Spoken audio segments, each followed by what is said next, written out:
Good morning, it's 7 o'clock. Welcome to Mornings with Rich and Frost. With Sophy and Wilf, good morning from me as well. Lots ahead today. Thousands of resident doctors begin their 5-day strike this morning as the NHS grapples with a wave of flu. They chose this week because they realised this week was the week in which they could inflict most damage on the NHS and on patients. That's what I think is unconscionable.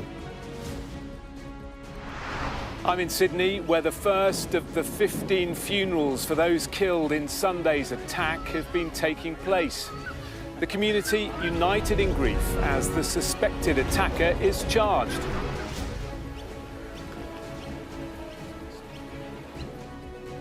Also today, have you had to wait months to get a driving test? We'll tell you why, as the driving test agency is under fire for missing its targets.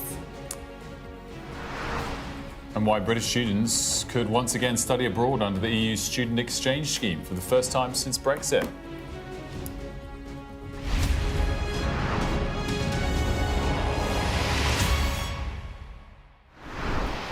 Good morning. We've got some breaking news. Inflation for the month of November has just crossed. It's a fall. It's a fall more than expected as well. Paul Kelso's here with the numbers for us. Paul, good morning. Yeah, inflation in November, CPI, consumer price inflation, has fallen to 3.2%. That's a 0.4 percentage point drop. So 3.6% in October itself, a fall on 3.8, where it had plateaued in late summer. This is encouraging news.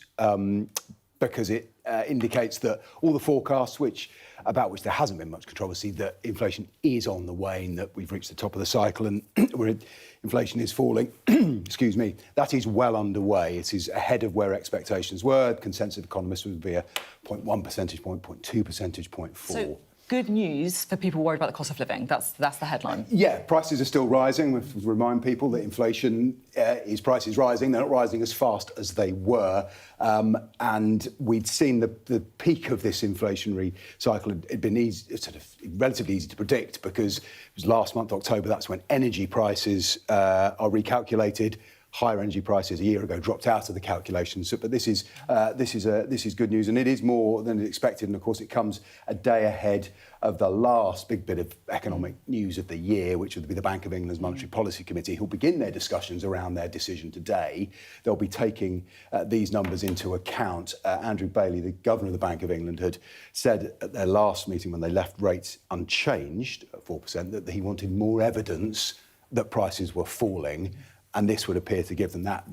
It's nailed on, and certainly as far as the markets are, that there'll be a point cut tomorrow. So that might sweeten Christmas a little bit if you've got a mortgage or if you're thinking of getting one. Yeah, you mentioned that core inflation was 3.2%. That was a bit lower than expected as well. Services inflation 4.4%, also a bit lower than expected. So at the headline rate, the trend is falling. September was 3.8%. October was 3.6%.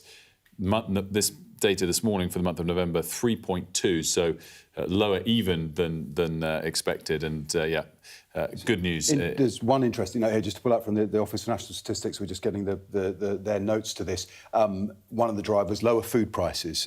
Food price inflation has been unavoidable for people, and it's one. Well, we've been talking about inflation falling. People have been looking at their shopping, saying, "Well, not from where I'm looking at," but with food inflation dropping away. Particularly this time of year, is when people are about to do the really big shop. That is some positive news. Yeah. And I guess, as Paul said, Bank of England decision tomorrow. It was expected that we'd get a rate cut before now. I'm sure the odds of that rate cut will rise a little bit further today with this news being digested. Paul, great stuff. Thanks so much. Now, it's been a difficult December for the NHS. Hospitals pushed to the brink by what seems to be a super wave of flu. Of course, people get ill this time of year. It happens every year, and things are about to get worse, with thousands of resident doctors, formerly known as junior doctors, now on strike for the next 5 days. It's a bit of dispute that's been going on for nearly 3 years. Doctors want a 26% pay rise to make up for what they say is years of below-inflation salary increases. The Health Secretary says they're being unreasonable. He hasn't been holding back, and he's warned the latest walkout could be the Jenga piece that causes the NHS to collapse. Well, Rachel Venables joins us from the picket line at St Thomas's Hospital in London this morning. Rachel, what's happening? Well, the strike only began, 3-4 minutes ago now on the dot of 7 a.m. We don't know how many resident doctors, formerly known as junior doctors, are going to be downing tools and walking out of their hospitals like this one, St Thomas's, here in central London, all across England. But we know they make up roughly half of the medical professional here in... Excuse me, sorry, just avoiding that gentleman there here in England. So a huge number of people who we know could be about to walk out, and this strike expected to last for the next 5 days, the 14th such strike by resident doctors since 2023. This ongoing bitter dispute just continuing, and you heard already those quotes from Wes Streeting, the health secretary, warning that this could be the tipping point really that pushes the NHS to the brink of collapse. He hasn't held back his words, particularly bitter after, I think, there were real hopes that the doctors' strike could be avoided. Last-ditch efforts, offers put forward from the government that didn't include a pay rise, but did include changes, things like pushing the strike back until January. Also things like a fast expansion of specialist training posts, covering out-of-pocket expenses as well for things like exams. All of that roundly rejected by the Doctors' Union, the BMA, and this is what Wes Streeting had to say as he braced for these 5 days of potential chaos in hospitals like this one. So these strikes are taking place this week because the BMA chose this week. They chose this week because they realised this week was the week in which they could inflict most damage on the NHS and on patients. That's what I think is unconscionable. And the government has done everything it can, from a 28.9% pay rise, which most people in this country would love to have and haven't received anything as close to that, and with the package on jobs to avert this strike action. The fact it's taking place this week was totally avoidable. We offered the BMA a January alternative and they turned it down. And I think that is unconscionable because of the patient safety risks and risks too. And the challenges to other NHS staff will be picking up the pieces. Rachel, I know it's just starting, and so you're not going to be able to sort of canvass opinion of the striking resident doctors quite yet, but I'm going to be really interested in how united they all appear and feel, because both Wes Streeting and the Prime Minister in the last kind of week or so have almost tried to sort of get inside and divide the sentiment between the doctors themselves and their BMA leadership. Yet the vote that came through was pretty resounding. It was well over 80% of doctors that supported the strike action. Yes, and I think the voting, the number of doctors who turned out to vote was over 60% as well. So this was a pretty large number of resident doctors who were canvassed, who fairly roundly rejected the government's proposals, even proposals which only would have, kicked the can down the road a little bit, allowing the strike still to go on in January. Wes Streeting took a really hard line, I think, when it came to these negotiations. And as you just heard in that clip, when it came to the public perception of these strikes, talking about the huge strain that the NHS is under, and really taking quite a, you might say, threatening tone for the impact that this is going to have on our hospitals, on our already struggling NHS. We know that flu figures are very high. Reports last week of a 55% surge in flu cases that we can expect to only have jumped in the past week. And we know that the NHS already under a huge amount of strain. But obviously all of these warnings from Wes Streeting, the Health Secretary, from Sir Keir Starmer, the Prime Minister, did not work. The doctors really digging in. And certainly Dr. Jack Fletcher, who's the chairman of the BMA, talked about the government needing to stop playing games, he said, after hearing the likes of that statement from Wes Streeting. He talked about them needing to value doctors to stop them from leaving the NHS. And he also talked about a real terms pay cut coming down the line once you factor in inflation in just a few months' time for his members, and clearly his members agreed. Now, hospitals and the NHS in general have urged people still to come to A&E if you need urgent care, but we know, of course, that there will have been cancellations. There will be a strain, an additional strain put already at a very difficult time of year on our health service. We'll just have to wait and see. As I said, it's only minutes into this strike, how many people come out to picket lines like the one that we'll be gathering here and across the country, and see how many people walk out and what the impact will eventually be on our NHS over the next 5 days. Rachel, thank you very much indeed. Interesting to see the comments there about how well supported it actually was with junior doctors. Mm-hmm. Some breaking news from Australia now this morning, because a man has been charged over the Bondi terrorist attack that killed 15 people in Sydney. Jonathan Samuels is in Bondi for us. What more can you tell us? Yeah, good morning, Sophie. Good morning, Wilf, and good evening, of course, from here in Sydney. There has been a big development today. New South Wales police say the alleged attacker, 24-year-old Naveed Akram, has now been charged with 59 offences, including a terror charge. We know he woke up from a coma yesterday, and today he was charged by his bedside in hospital. The other alleged attacker, his 50-year-old father, Sajid, died at the scene of the mass shooting on Sunday here in Bondi. Meanwhile, the first funerals have been held for the 15 victims. Among those laid to rest today is British-born Rabbi Eli Schlanger. The 41-year-old was an assistant rabbi at Chabad Bondi Synagogue. He was also a father of 5. Here's Sky's Cordelia Lynch. It is the first funeral after days of trauma.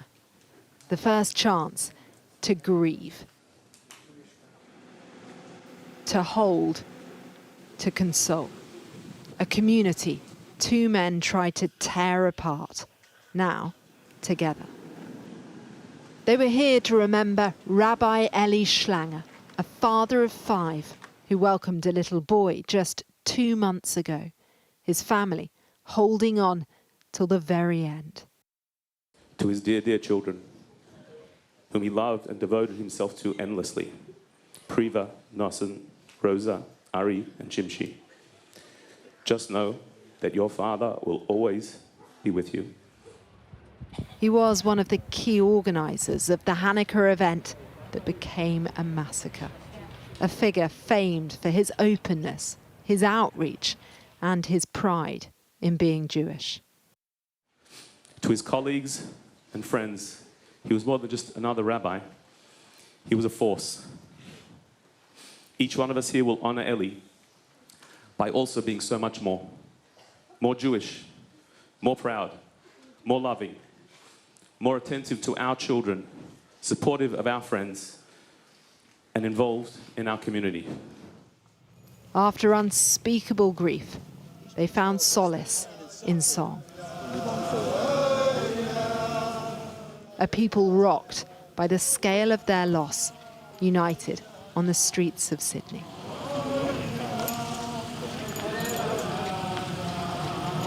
Every word was divinely inspired. Just knowing him and having known him and just seeing his family, his children, his father-in-law speaking to his own son-in-law as a son. And just the raw emotion, the love, the unity that we felt, the brokenness that we all felt together. The kindest man you ever met. He'd do anything for you. He never say no. He always have time for you. I'm sorry, I can't say him. He meant the world to us. It is a deeply moving farewell, the first of 7 days of mourning. But the attack on this community will endure long after that, a searing reminder of the threat they face. One of the alleged gunmen, Naveed Akram, has now been charged with 59 offences, including 15 counts of murder and committing a terrorist act. He will face a court hearing via video link from his hospital bed later today. Australia is facing one of its most testing chapters. The government and security agencies facing mounting questions. It's a hard path ahead with no easy answers. Cordelia Lynch, Sky News, Sydney. Well, with me here in Bondi is our Australia correspondent, Nicole Johnson. So, Nicole, we know that one of these gunmen survived. He was shot and injured by police, taken to hospital. He's just come out of a coma, and clearly police felt that he was fit enough to be able to take these charges, which were given to him in hospital. That's right. He came out of the coma yesterday. These charges have now been laid, 59 offences. I'll just go through them. committing a terrorist attack, 15 counts of murder, of course, 40 for wounding and grievous bodily harm, for discharging a firearm, for displaying terrorist symbols, because there was that large Islamic State ISIS flag at the back of the car in Bondi, as well as displaying, yes, terrorist symbols and placing explosive devices. So 2 explosive devices were in the car. Now, he is in hospital. The police are not releasing a great deal of information, of course, other than to say that eventually, at a later date, he will be transferred to a correctional facility. But that is pretty much where it is at the moment. The police have also said that there would be some type of hearing in the hospital this afternoon, but clearly progress is starting to be made. We've had the first 2 funerals today, and tomorrow the youngest victim, just 10 years old, will be laid to rest. That's right, and I know that you've spoken to that victim's auntie. The parents were down here just a few hours ago. I mean, really brave of them to come down here with so many people, the media here as well. They were there with the flowers behind them. And I spoke to the father, actually. His name is Michael. Let's take a listen to what he had to say. How are you trying to get through the days? What are you doing each day? Basically, the only thing that helps us is our friends and family. We're always some friends around. Yeah, the father of little Matilda there. And just finally, Nicole, still people come to lay flowers and leave messages here and pay their respects, but there are signs that Bondi life is slowly returning to some sort of normalcy. That's right, very, very slowly. I think it's a real testament to how many people are still coming out, especially at this time of day. People are finishing work, the crowd numbers really pick up. But you only have to walk 5 minutes around the corner to the other side, and then you have the huge swathe of Bondi Beach. And the roads have now opened so that more people can get in. The beach is open. It's a blue sky day, and people are out on the beach. Not in large numbers. It is still quiet. It's calm down there. But people say that they want to try and return to life. And many of them are saying that they regard it almost as an act of defiance against this terrorist attack inside their city, that they want to show that they can go back and that life, despite all of the tragedy, will continue. Yeah, it is very understandable. Nicole, thank you very much for the moment. Just a couple of brief other updates, Sophie and Wilf. We have heard that New South Wales Parliament is going to be recalled. It is, as we were here, in the middle of the summer here in Australia, but Parliament will be recalled for some urgent gun legislation. Also new legislation to be debated about protests and demonstrations. Also today, the New South Wales Police Commissioner visited the 2 police officers who were seriously injured in the attack here. Probationary Constable Jack Hibbert, he's going to lose the sight of one eye as a result of his injuries. His family said it was in his instinct to run towards danger, to help others, even after he had been injured himself. And also Constable Scott Dyson, he's undergone serious surgery but remains in a critical but thankfully stable condition in hospital. That's all from Bondi for the moment. Back to you. Sophie. Jonathan, great stuff. Sorry, Jonathan. Maybe he cut off and didn't hear that. Anyway, now the UK is expected to rejoin the European Union's student exchange scheme known as Erasmus.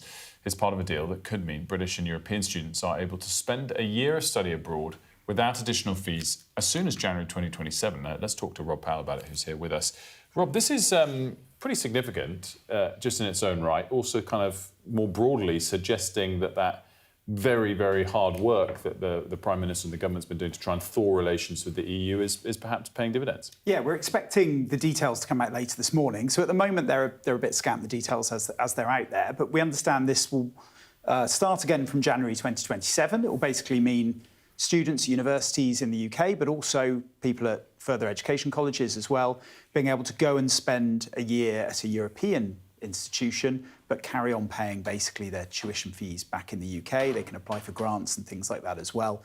Interesting how much the government emphasises who this is open to, not just university students, because the criticism we had from the previous Tory government of the Erasmus scheme was that it generally benefited middle-class students, as they put it. So I think expect them to be hearing how they want people in all sorts of educational establishments to be benefiting. We were pulled out of it because at the time, the then Tory government said it was poor value for money. So it'd be interesting to see where we are on the money with this. Some of the reporting suggests that we're getting a discount of 30% for the first year on the full contributions into the scheme. Apparently, we had been pushing for a 50% discount. But look, I think it is a big moment, partly maybe because of the sort of symbolic nature of what pulling out of Erasmus took on for many people that especially opposed leaving the EU. Yeah, this is it. It's I guess Keir Starmer will paint this as part of his reset with the EU, right? I mean, do you think it could be the first step in building a closer relationship again? Well, we know that there's been talks about a broader youth mobility scheme. So where that fits within that, as in allowing people from the UK to go and live and work in younger people on the European continent more freely, allowing people from Europe to come over to the UK more freely as well, that's still being talked about as well. I think it almost sort of encapsulates some of the arguments around Brexit, though, because a lot of the people that supported pulling out of this said, look, a lot more people come to the UK to study under this scheme than go to Europe from the UK. So they said, numbers-wise, this is poor value for money. The flip being, look, that's sort of cost of everything, value of nothing, that there's a broader benefit to the country that having schemes like this have in terms of cultural exchange, in terms of universities partnering with institutions on the continent as well. And I think that's why it's interesting that, you know, you've got a government that's keen on this again, because, yes, it's only one part, important for people that are taking part in it, but the sort of almost ideas behind schemes like this are the ideas that sort of propel the EU as an institution. And if we're more prepared to kind of dabble in that now, what else are we maybe more prepared to dabble in? Good question. Yeah, really interesting. Great stuff. Good question as well to put to our next guest, which is the Government Minister, Sarah Jones, the Policing Minister as well. An awful lot to discuss, not least, of course, those doctor strikes too. Thank you for being on the programme. Good Morning. to have you here. You're here to talk about the very, very important Violence Against Women and Girls strategy, which we will definitely come on to. But we need to start with the doctor strike, of course, right? Because so many of our viewers are going to be concerned about this morning from 7 a.m, this walkout for 5 days. Wes Streeting's described it as the last Jenga block that could collapse the NHS. I mean, is that a bit over the top? Well, look, it's hugely disappointing that the BMA have gone ahead with this strike. And of course, we know it's particularly difficult at this time of year because winter always is hard, and we know that we have really high levels of flu compared to normal levels at this point as well. So it's really an awful time for the BMA to go on strike. In terms of mitigation, just to pull you back around to the question, because Wes Streeting described it as the last Jenga block that could collapse the NHS. I mean, that is not true, is it? So I am not going to dispute what the Health Secretary says. He's much more knowledgeable about these things than I am. But what I would say is every part of the NHS is working really hard to make sure we mitigate the problems here. Now, so it could collapse, though? That's what the Health Secretary is telling us. I mean, that sounds dramatic. Is the NHS about to collapse? What I would say is in November, when there was a strike, 95% of all the elective operations went ahead as planned. We don't think the number will be this high this time because of these struggles that we've got. Each time there is a strike, the NHS is getting better at sort of navigating it.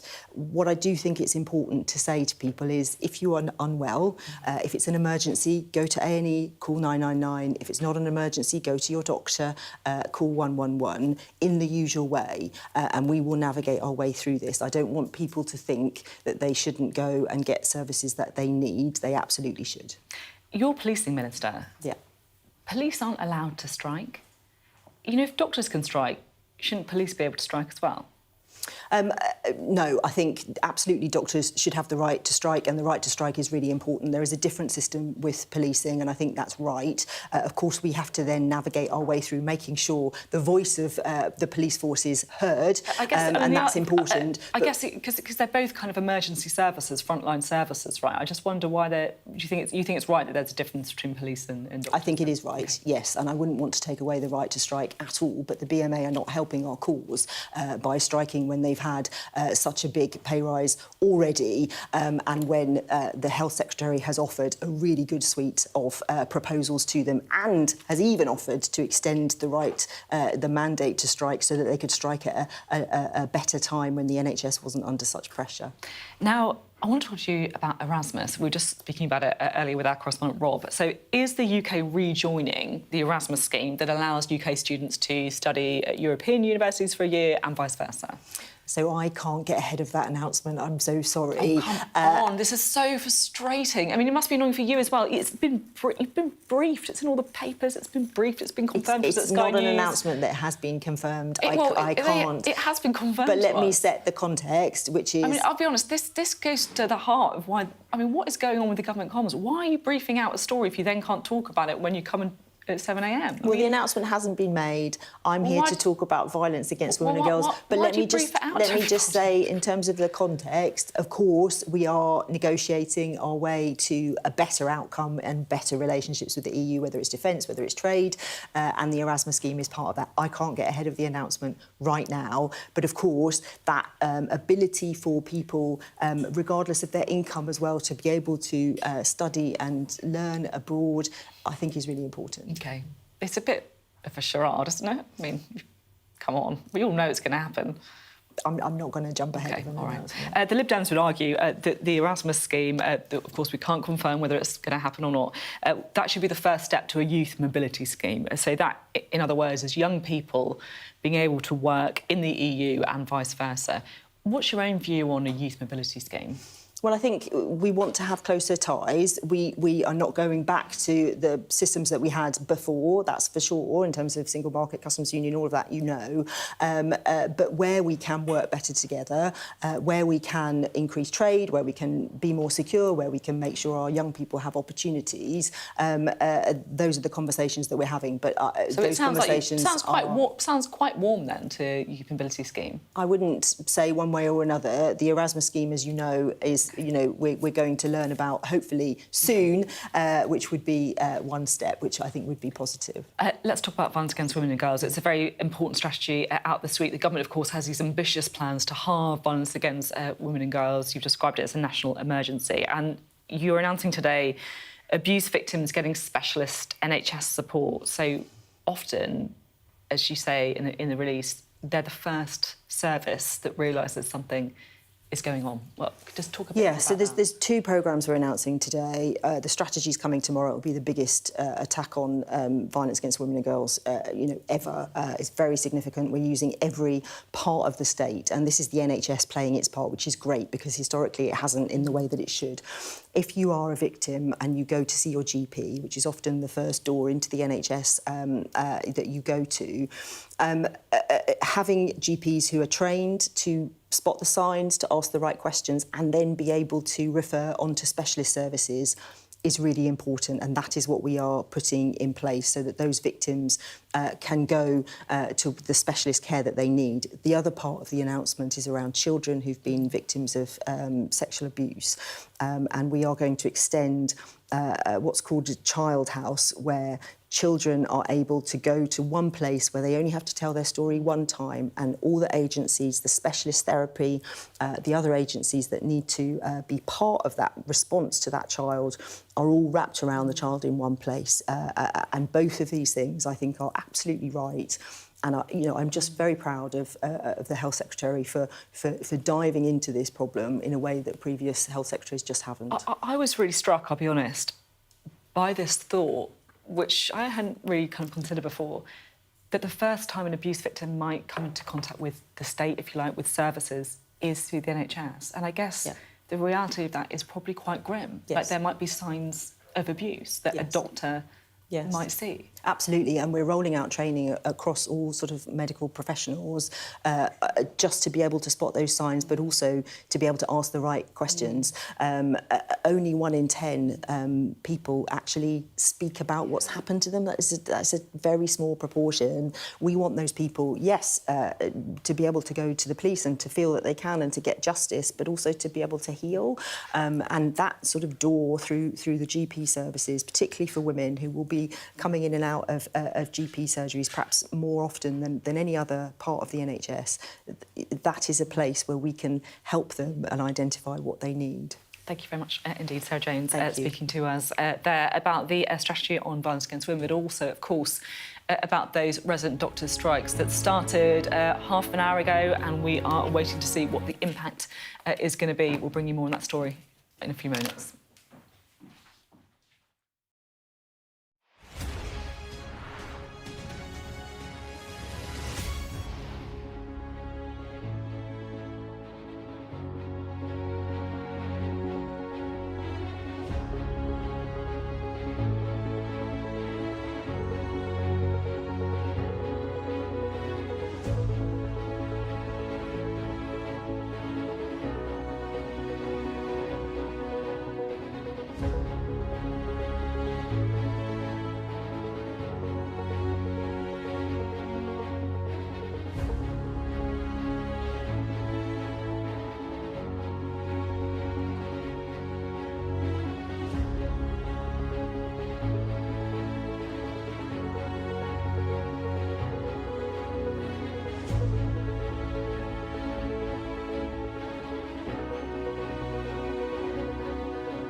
The best thing about being a Sky News journalist? They call him the king of the jungle. Being a Sky News journalist. Yusra Al-Baghir has this report. And this is what's left of it. As a woman of colour, how did the Harris campaign speak to you? People risk their lives to speak to us for this report. Mr. Zuma, Sky News. We're trying to see as much as we can. The best thing about being a Sky News journalist? I'll take you behind the scenes here for Election Night Live. They have gone up and up. Being a Sky News journalist. Ed Conway, Sky News, is anyone going to talk to us? Mortgage rates did go up very sharply during your time in office. Here it is. First off, just the scale of what we're looking at. Our data shows it's been happening. Question is, why it hasn't been stopped. Well, the strikes have begun. Resident doctors are on the picket lines again this morning. 5-day walkout after the British Medical Association rejected an offer from the government that included a boost to recruitment and extra training, but they didn't move on pay. Let's talk about it more now with Dr. Layla McCay from the NHS Confederation that represents NHS trusts across the country. Very good morning to you. Thanks for joining us. Hello. Firstly, how much pressure in the short term is the NHS under facing all of the challenges at the moment, including flu? Well, healthcare leaders across the country are telling us that they're experiencing significant pressure at the moment, particularly more than usual because of the flu, which is at a higher level than you would expect at this time of the year. So ultimately, we're hearing that capacity in hospitals, they're up at bed occupancy at 95%, 97%, and they are expecting an influx of more people with flu, which will just add to that pressure. So when all of that is going on, having resident doctor strikes on top of that, as you can imagine, it is really stressful and disruptive. That said, what are staffing levels like overall, even in the face of these strikes? It doesn't mean zero resident doctors' presence on the wards, is that right? Absolutely. I mean, ultimately, healthcare leaders are now used to these strikes happening. There have been many previous strikes in the last year or two, so all sorts of plans are in place to make sure, of course, that hospitals are as safely staffed as possible. There will be some resident doctors, of course, will be there. There will be more senior doctors that will be taking on those roles, and of course there will be people from other professions who work in healthcare who will be also stepping up and helping with covering everything that does need to be covered. So the priority will be safety, of course. What's the view from other portions of the NHS workforce towards this strike by the resident doctors? Obviously, over the past couple of years, as you said, the NHS has got kind of used to these strikes, but there's been quite a lot of the different parts of the workforce, if not striking at the same time, they've been in general that year on the picket lines themselves. Is there resentment towards the resident doctors or not? I think everybody is just really keen to see resolution. I think that what is frustrating is the continued cycle of strikes, and everybody just feels really concerned that this continues to be at a bit of an impasse, which gives us a vision that this could go into 2026. Every time there is a strike, hugely disruptive, very expensive, and really bad for patients. So I think that everybody's focus now is on how do we actually get these strikes to come to an end. Is the criticism towards the government from other parts of the NHS workforce or towards the resident doctors? I think it is overall just frustration that they're not able to break the impasse and get to a solution, really. Ultimately, the government is making offers to the resident doctors, but obviously they don't seem to be hitting the spot. So what we really need to see now is for them to come together and figure out how are they actually going to move on from this. In terms of pay, which clearly is the big remaining sticking point, not that our other details of the offers have been seen as perfect, is that likely to then trigger desires for more pay from other portions of the workforce? And is that, I guess, a legitimate concern behind the scenes by the government, do you think? I'm sure that the government is very aware of that. The resident doctors have already had quite a significant pay rise, and if they were to receive further pay rise, no doubt that would have other implications for other parts of the health sector, perhaps other parts of the public sector. So certainly all of those things are a big consideration, particularly at the moment when the economy has its challenges, when the health service is having to use every penny it has towards patient care. And just finally, stepping back from, I guess, the immediate situation, the health secretary used this phrase to say, you know, this strike could be the final Jenga piece coming out of the NHS, suggesting that the whole thing could crumble. I mean, obviously he's using that as a metaphor, but at the same time, over the last year, we've had a lot of rhetoric from him to suggest there have been great improvements and waiting lists are down. Do you think it's fair to frame the situation of the NHS as he did, or is it in fact improving and in a much better state than it was a few years ago? Well, actually, a lot of really good progress has been made this year in terms of working through those waiting lists, getting those numbers sorted. We're seeing things around times, for example, of ambulances coming. That is getting improved.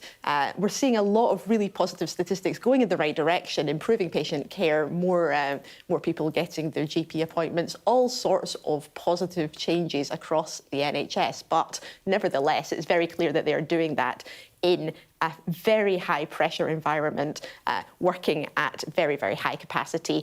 And there isn't much wriggle room in the system. It is under a lot of pressure. So we are certainly seeing improvements, and there is cause for optimism, but it can continue to be quite precarious. So when there is something like a resident doctor strike, that can really knock things off. And what healthcare leaders are telling us is that the impact that we will see from these particular strikes will affect particularly things like the waiting lists, and the disruption that is being caused this week will be felt all the way into January and beyond. Dr. Layla McCay, thanks so much for joining us. We really appreciate it. Now, long delays in booking driving tests have become the new normal, with the average wait time now at 22 weeks. Well, of course, this is, perhaps unsurprisingly, led to many learners turning to third parties. 1 in 3 now pay up to £500 to secure a slot. That's according to the Public Spending Watchdog. The National Audit Office also says the target for reducing the average wait time to the target of just 7 weeks isn't expected to be met for at least another 2 years. Let's discuss this further with the Chief Exec of Red Driver Training, Seb Goldin. Seb, great to have you with us. I have a question just straight off the top from the intro. So how do people pay to speed up their booking? Can you book these tests privately? I wasn't even sure you could do that. Not legally, no. There are some unofficial bots and WhatsApp chat groups where people are reselling these illegally. So the test of a driving test is £62, and people are paying upwards of £500. So it's a situation that's got out of control because demand is outstripping supply, and the driving tests are a huge blocker in the system of people trying to get through and pass their driving tests. This is extraordinary. So this is like a whole nother kind of ecosystem, if you like. Surely when you book it, you have to give your name. How do you then sell on the test? We're going too into the weeds here, perhaps. So the DVSA's, I mean, there's quite a lot to unpack in this report that came out today. One of the things is that the DVSA's IT system for bookings is legacy. And as a consequence of that, there are a number of bots that are basically being created to, a bit like, concert tickets. They're harvesting test capacity and then reselling them illegally. So it's making a bad situation absolutely worse for students who are wanting to do, what is the right thing to do in life and give themselves jobs and opportunities and pass the driving test. I'm amazed by this. I think that's it. I think that's extraordinary. I have a kind of slightly wider question as well, because it feels to me that this is almost symptomatic of people feeling like the state is kind of breaking. Like whether it's, you can't get a queue, you can't get an appointment to change your passport, you can't get a driving test booked. It's like, are things just kind of creaking at the seams, do you think? So we work very closely with the DVSA as a partner, but we are a private business, and we're dealing with central government organisation. So speaking directly but quite delicately, yeah, it's a broken system and there are unrealistic targets. So DVSA had a target last year to recruit 400 examiners over the last 12 months. They've recruited less than 100, about 80, I think. So, it's even for them to hit these targets within 2 years on the current on their current strategy is looking really questionable. I mean, that wasn't that delicate, but it was good to hear you use. It's quite to be delicate. A broken system. My question is my follow-up question is how many people does this affect? How many people per year are wanting to take driving tests and failing to? So in the system, there are around 1 million people trying to get driving tests. Every year, just because of the demographics of the country, 750,000 people turn 17. Then on top of that, you've got the people so the average age of people that are now taking their driving lessons with us is 26. So you've got all those people from the age of 17 to 26 who haven't already passed. And then there's still unrelented demand from the COVID shutdown. So the industry was closed for 2 years. So you've got about 1.5 million tests that weren't done through that 2 year of COVID. So that's slowly unwinding. And another factor is since Brexit, most net immigration is high, as we all know, but the nature of that net immigration, they're not coming from the EU anymore. So people that come from the EU, that they could use their driving licenses without taking another test. Coming from other parts of the world, you actually have to take the full driving test, so the theory and the practical, and go into the system. So all of those things combined add to a huge increase in demand into the system. And it's a system that just hasn't been updated. There's no new capacity coming in. And also the price for the driving test is £62. That hasn't changed in about 15 years as well. I find this fascinating, I have to say. I feel like it is almost like a kind of microcosm of so many other issues as well, whether it is, as you say, non-EU immigration, whether it's the legacy of COVID, whether it is the state, using legacy systems and not reforming over the last 10 years or whatever. Absolutely fascinating. What do you think needs to actually be done? So, as I said, despite what I said earlier, we do work very closely with the DVSA, and we look for ways to support them. I mean, there is a new booking system on the way. I think that needs to be accelerated at pace, and they need to completely review their recruitment strategy just to get the numbers of examiners up across the country, and also take very active and aggressive measures to close down the bots and other systems that are being used to harvest driving tests and resell them illegally. So those three things would solve the problem at pace. Seb, thanks so much for joining us. Really, really interesting discussion. Okay, pleasure. Thank you. Good morning. If you've had to wait for ages for a driving test, tell us what happened. I find this absolutely... I am quite fascinated by this. If you have had a bad experience or a good experience, let us know. And did you pass first time as well? Also, if you've really prepped, you're ready to go, and then you have to wait longer... Yeah. It'd be really annoying. Mornings at Sky.uk. Did you pass first time? I did, yeah. Yeah, me too. Gold star for us. A long time ago, as we discussed once before. I'm not sure I'd pass now. No, I don't think... I would pass. Oh, no, I don't want to go But also, back in the day, it was so easy to get a test, right? Yeah. I don't think it was even a thing. It was a long time ago when I passed my driving test. But, yeah, it was... Yeah. It's clearly changed a lot. Long wait. There we go. We are going to be talking up next about nicotine pouches, their growing use and what that means. We'll be right back.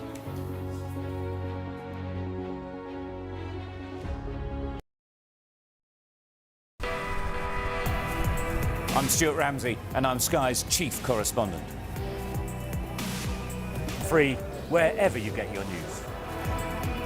I'm Mark Stone, and I'm Sky's correspondent based here in Washington, D.C.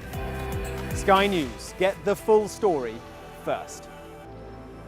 I'm Katie Spencer, and I'm Sky News' arts and entertainment correspondent. I'm Lisa Dowd, and I'm one of Sky's Midlands correspondents. The reason I do this job is because you never know where it's going to lead. Our app gives you the very best of Sky News wherever you are. Breaking news, videos and analysis. Evidence of the crisis. Podcasts, watching us live. I'm live in Jerusalem. Wherever you get your podcast. All in one place and all at just the touch of a screen. The Sky News app. Get the full story first. What's the best thing about being a Sky News presenter?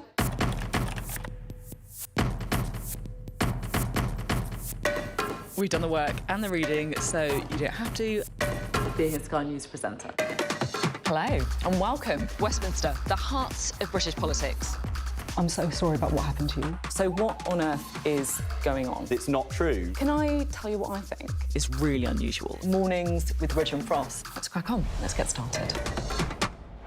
Liberation Day. By popular demand, Wow. here we are. Donald Trump. It is quite the story. Wherever it goes, on Trump 100, we go with it. Tell us who you're looking for. Unbelievable we've come to this. Are you overstating the reach and significance of this deal? Not like you said it. From the UK. Why don't you go back to your country where you have a major migrant problem? It was 10 feet from him, and all of a sudden the shots rang out. People impacted. I'll tell you on another day on the podcast what that was all about. Join us wherever you get your podcast. Hear that whistle and that crunch? We know that they're coming from the south of the city where there's a column of Russian armoury.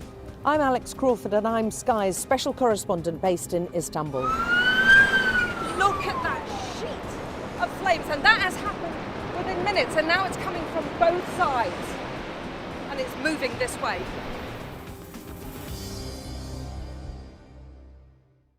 What's the best thing about being a Sky News presenter?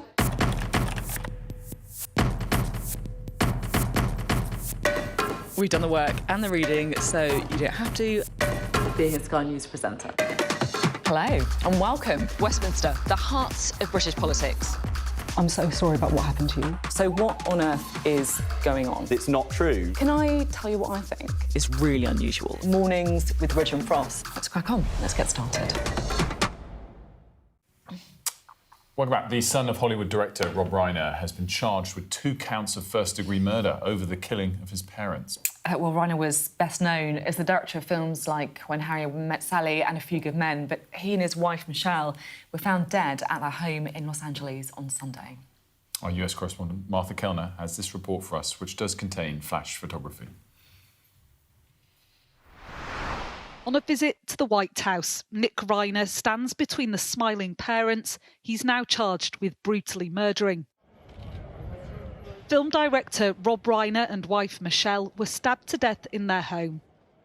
If convicted of their murders, Nick Reiner could face life in prison without parole or the death penalty. Rob Reiner was a brilliant actor and director, an iconic force in our entertainment industry for decades. His wife, Michelle Singer Reiner, was an equally iconic photographer and producer. Their loss is beyond tragic, and we will commit ourselves to bringing their murderer to justice. The Reiners were extremely well connected in Hollywood and politics. The night they were found dead, they had plans to see Barack and Michelle Obama. Appearing on the Jimmy Kimmel Show, Michelle also hit back at claims made by Donald Trump that Rob Reiner was deranged. Rob and Michelle Reiner are some of the most decent, courageous people you ever want to know.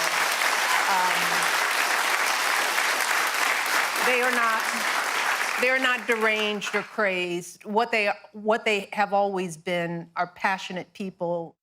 On Saturday evening, the Reiners and Nick attended a celebrity Christmas party where Rob and Nick were seen arguing.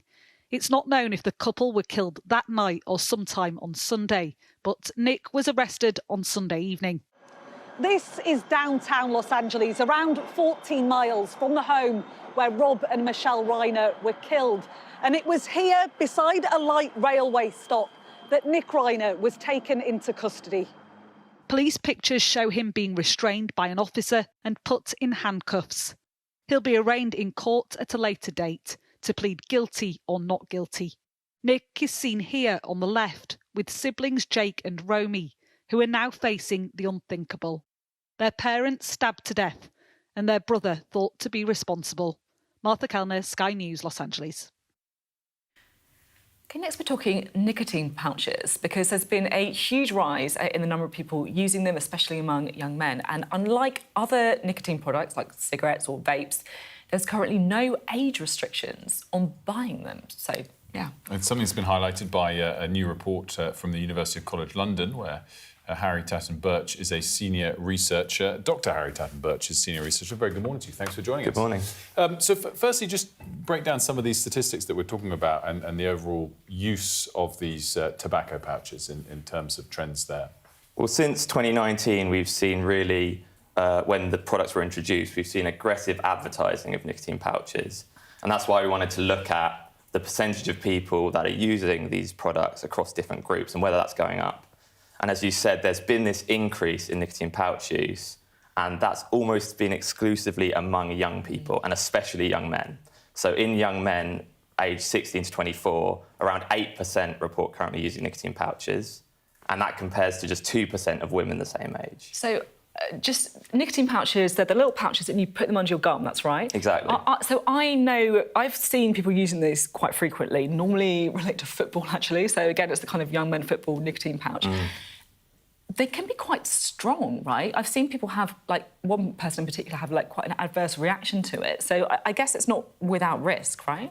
Yeah, so the risks are substantially less than some other nicotine products like smoking, because there's no tobacco and there's no combustion. And we know the combustion of tobacco is the thing that causes most of the diseases related with smoking. But there is still nicotine, and some products have really high nicotine content in them. So that's why the harm of these products really depends on who's using them. If they're being used by someone who would otherwise smoke, then it's going to be beneficial for them to swap over to a less harmful product. But if it's someone, and especially children, who'd otherwise not use nicotine products, then that's when it's concerning. I mean, that's what strikes me as the lack of an age restriction. I mean, it puts it then in the category of sugar as opposed to the category of alcohol. Is that fair? Where should nicotine sit?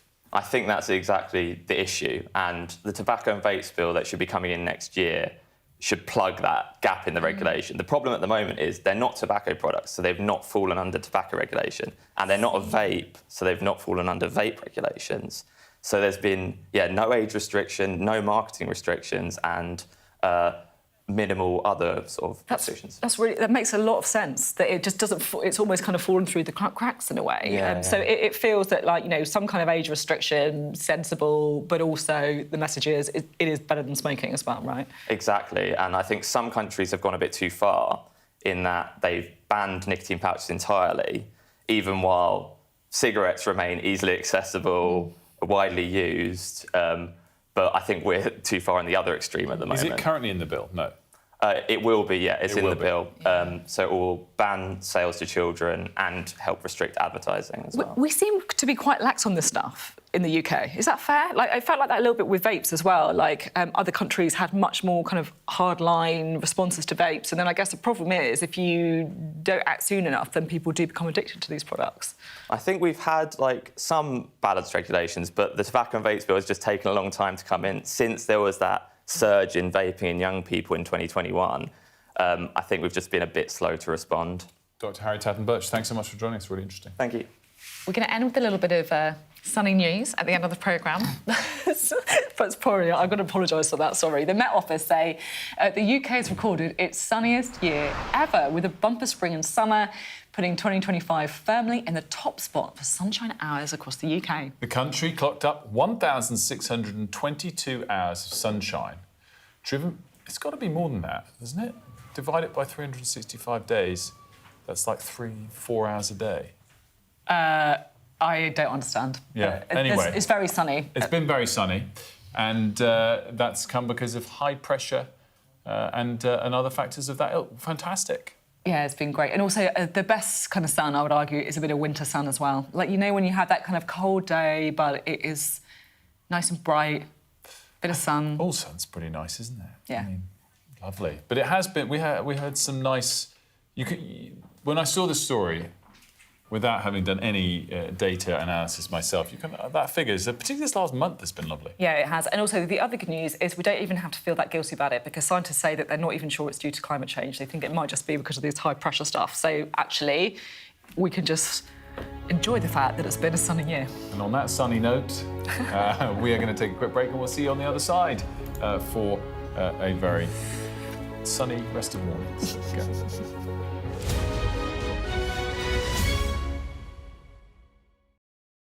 What's the best thing about being a Sky News journalist? Who's funnier? Being a Sky News journalist. A special edition of The World with me, Yalda Hakim. Pakistan has the right to respond. You're like, what? A historic day here today. Congratulations, this is a huge moment. But what happens now?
Good morning. It is 8 o'clock and welcome to Mornings with Ridge and Frost. With Sophie and Wilfred, a very good morning from me as well. Lots ahead.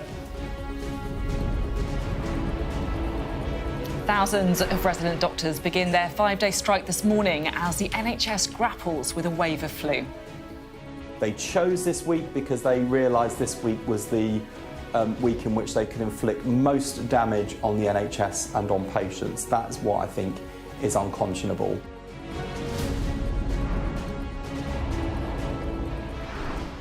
I'm in Sydney, where the first of the funerals for the 15 people killed in Sunday's attack have been taking place. The community united in grief as the suspected attacker is charged. Inflation's dropped by more than expected. A day before the Bank of England makes its latest decision on interest rates, we'll discuss what it means for the cost of living. Plus, we'll tell you why a major food safety warning has been issued over a viral chocolate bar.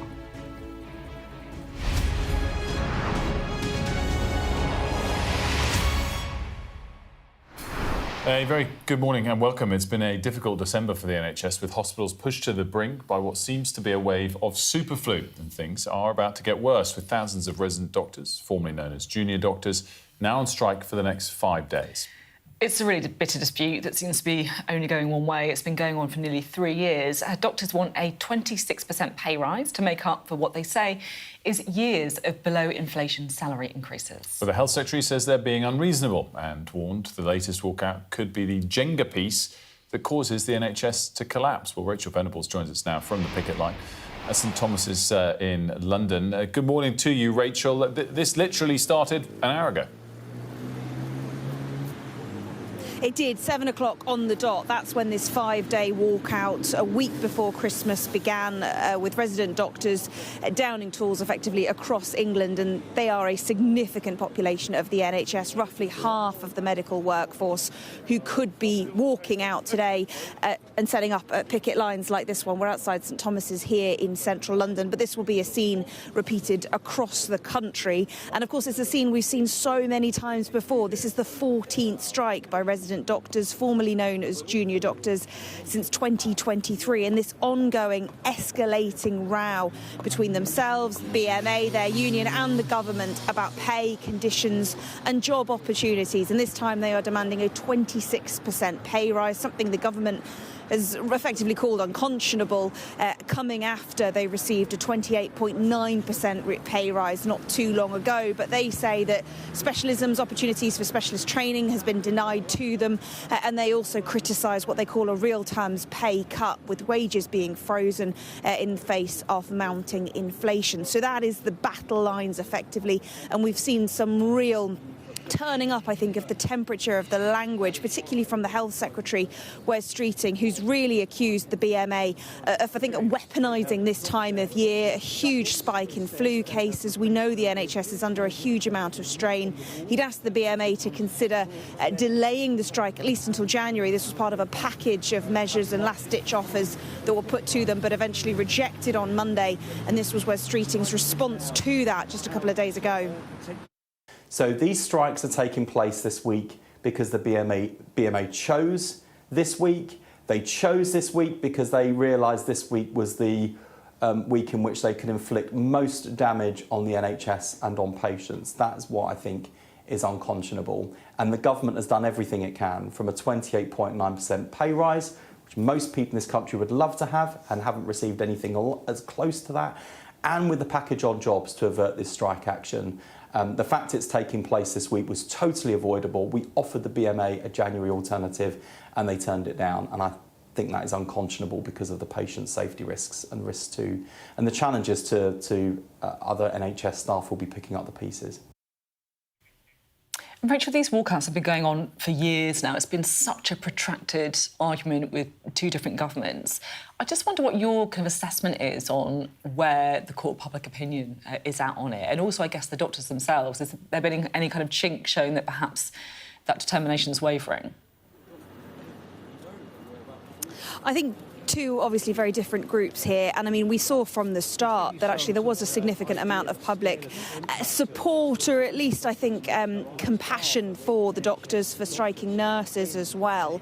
But over the years I think we have seen that dwindling, and actually there has been public support strikes low, according certainly to a YouGov poll that was released on Friday. They asked people what they thought about this latest round of strikes. 58% of those asked either somewhat or strongly opposing the idea of the industrial action, 33% somewhat or strongly supporting it. So just 33%, just a third of the population supporting the walkout by these doctors.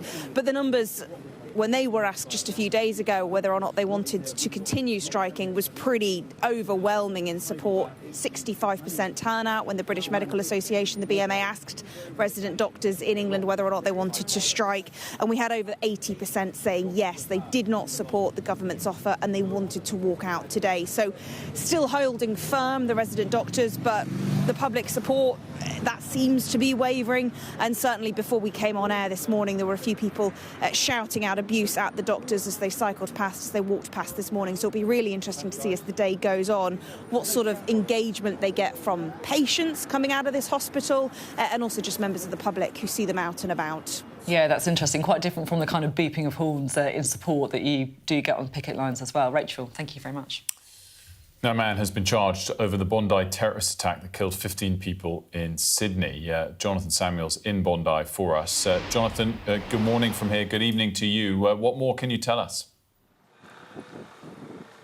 Yes, hello, Wilf and Sophie. Well, it's been a day of many developments here in Australia. A bit earlier on, New South Wales police said that the alleged attacker, 24-year-old Naveed Akram, has now been charged with 59 offences, including a terror charge. Now, he woke up from a coma yesterday, and it was only today that police felt that he was fit enough to listen to those charges, which were given at his bedside in hospital. The other alleged attacker, his 50-year-old father, Sajid, died at the scene of the mass shooting here in Bondi on Sunday. Meanwhile, the first funerals have been held today for the 15 victims. Among those laid to rest, British-born Rabbi Eli Schlanger. The 41-year-old was an assistant rabbi at Shabbat Bondi Synagogue. He was also a father of 5 children. Here's Sky's Cordelia Lynch.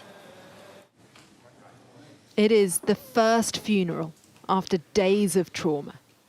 The first chance to grieve. To hold, to console. A community 2 men tried to tear apart, now together. They were here to remember Rabbi Eli Schlanger, a father of 5 who welcomed a little boy just 2 months ago, his family holding on till the very end. To his dear, dear children, whom he loved and devoted himself to endlessly, Priva, Nasan, Rosa, Ari, and Chimchi. Just know that your father will always be with you. He was one of the key organisers of the Hanukkah event that became a massacre. A figure famed for his openness, his outreach, and his pride in being Jewish. To his colleagues and friends, he was more than just another rabbi. He was a force. Each one of us here will honour Eli by also being so much more. More Jewish, more proud, more loving, more attentive to our children, supportive of our friends, and involved in our community. After unspeakable grief, they found solace in song. A people rocked by the scale of their loss, united on the streets of Sydney.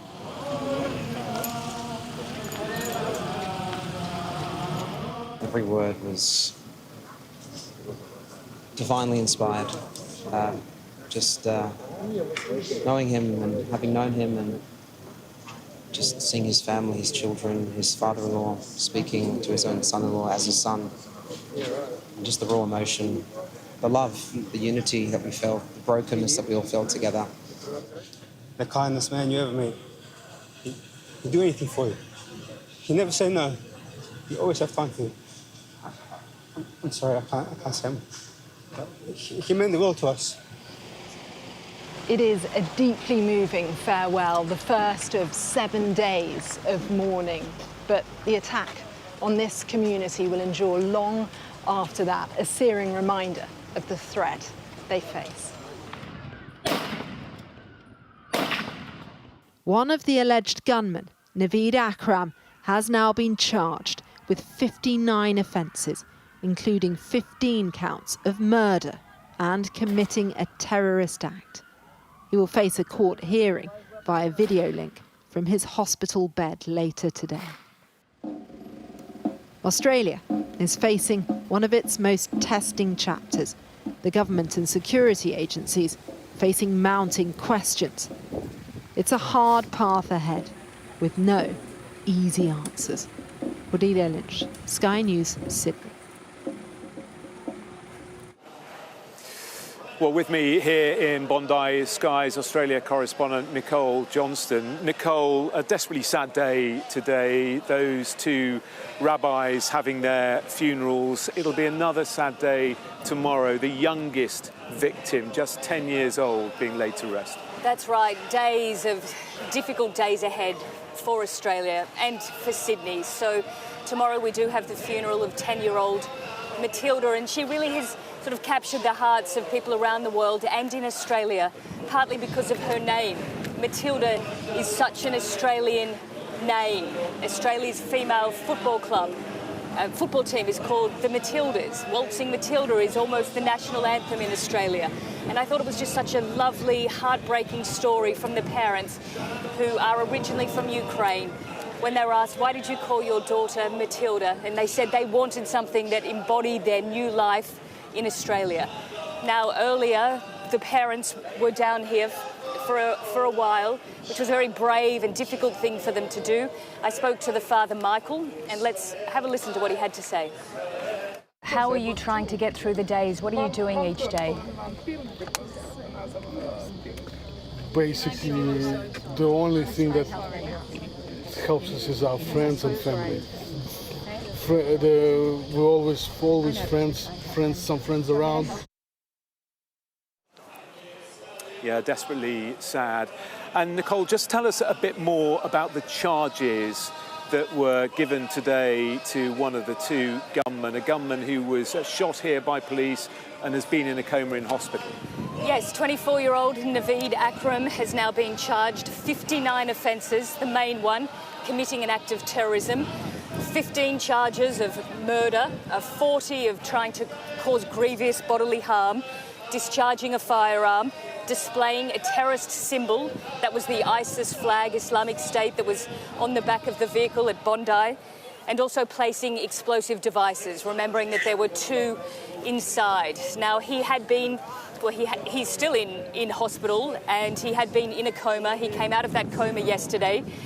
There is meant to be a hearing inside the hospital via video link this afternoon. So progress is being made in this investigation. But as we know, there's just so many unanswered questions that people have. How were they able to have so many firearms? What were they doing in the Philippines? Were they there for training? How and why were they inspired by Islamic State? How had they been radicalised? And these are really big and difficult questions that are going to take the Australian authorities a long time to deal with and process. They really are, Nicole. Thank you very much. And those are questions that people are discussing as they gather here at this makeshift memorial. And I have to say, tonight, the numbers seem to be bigger than ever. If I just step out of shot, you can see for yourself that hundreds and hundreds of people have come to this site to bring flowers, to say prayers and to listen to speakers, Jewish leaders, rabbis, but also in the last hour, interestingly, the leader of the opposition. We know the Prime Minister is being accused of not doing enough to combat anti-Semitism in the lead up to Sunday's attack. One other note. At dawn today, hundreds of swimmers gathered on Bondi Beach. Slowly, very slowly, life is returning to some sort of normality. Those swimmers gathered in a circle for a minute's silence before running into the sea for their swim. It was I think, a very Australian tribute, a very Aussie tribute to fellow Australians who had lost their lives. Back to you. Oh, Jonathan, it is honestly just so moving, like hearing some of the reaction there. And I just have to say, hearing, the father of little Matilda saying that they chose her name because it embodied their new life in Australia after moving there. I mean, it's just beyond words. Thank you for the continuing coverage. Now here, UK inflation fell more than expected in November, which could be good news for interest rates. Paul's here to break it all down for us. Fell quite a lot more than expected. Yeah, 0.4 percentage point fall from 3.6% in October to 3.2%. So still high, still above the 2% target at the Bank of England, still high by European and set against the US. We have higher inflation in the UK, but it's heading in the right direction and faster than expected. The expectation was a small dip, 3.4, 3.5% down, but it's dropped a significant chunk, driven by food and alcohol. Getting more expensive less fast. Food inflation has been the real one that everyone has noticed. And whenever I talk about inflation declining, the feedback is not when I go shopping, but food inflation really has stepped back. 4.2% was food and alcohol inflation combined in November, but that was compared to 4.9% in October. So prices still rising, but not as fast. Also, clothing and footwear getting cheaper. Some of that might be discounting. We've been in the discount season, Black Friday, etc. I'm not entirely sure if these numbers included, but some of those core kind of consumer goods, the ones we can't avoid, signs that prices are falling back. And of course, it comes the day before the Bank of England meets, as you mentioned. In fact, they start meeting today, but they will announce tomorrow the next decision on interest rates. The markets are now effectively fully pricing in. They think it's certain that rates will be cut. We'd expect a quarter-point rate cut to 3.75%. Again, that will sweeten Christmas a little bit for borrowers, for those considering a mortgage.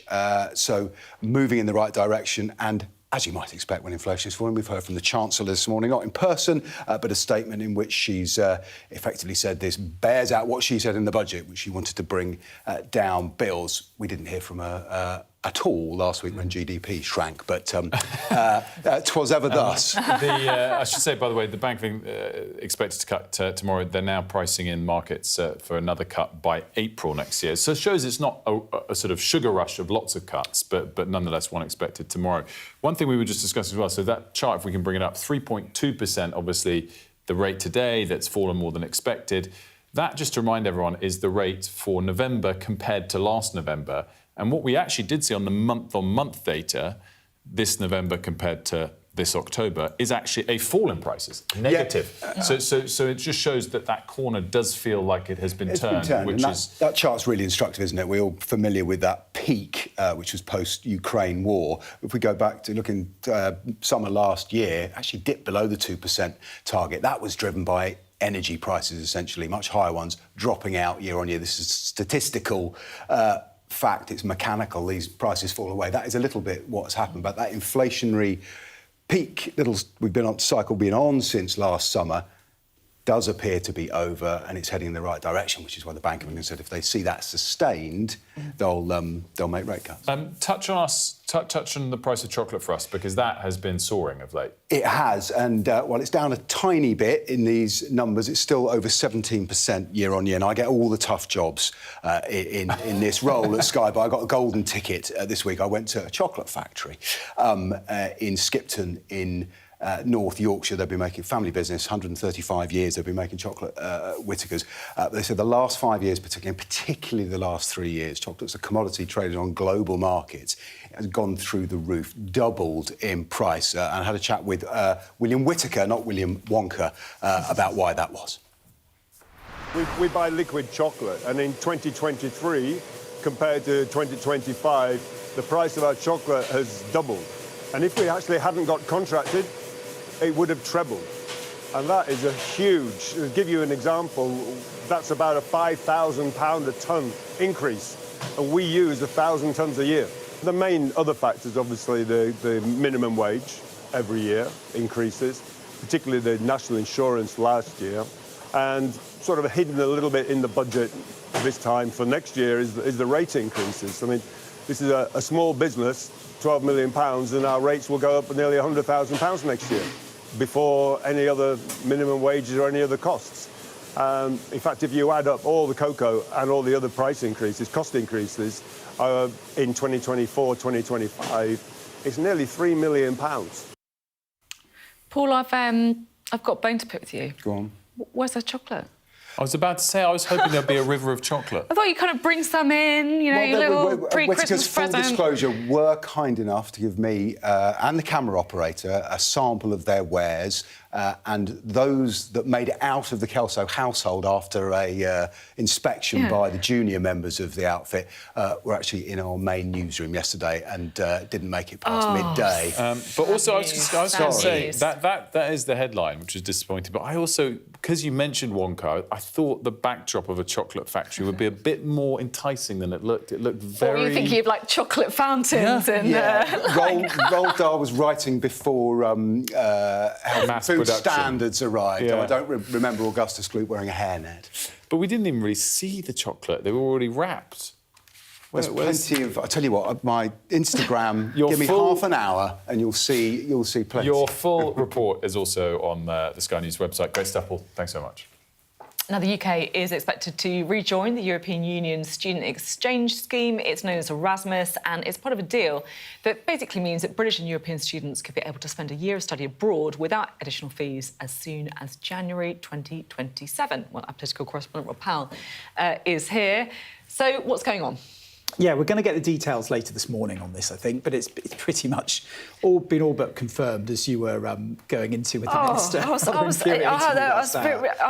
It really did wind me up a bit, actually. Yeah, the minister comes on to talk about it. Can't talk about this. It's in every paper. Yeah. We've had it confirmed. Anyway, sorry. Yeah, I mean, I think the detail we'll get is, I guess, the mechanics of it, but also how much it costs as well. There's been some reporting that we asked for a 50% discount on the kind of fees that we would pay as an associated member. When you're in the EU, you pay into it through the money that you generally send to the EU, your sort of normal budget that goes to the EU. If you're an associated member, you obviously have to make payments to be part of it. It's been reported we got a 30% discount for the first year.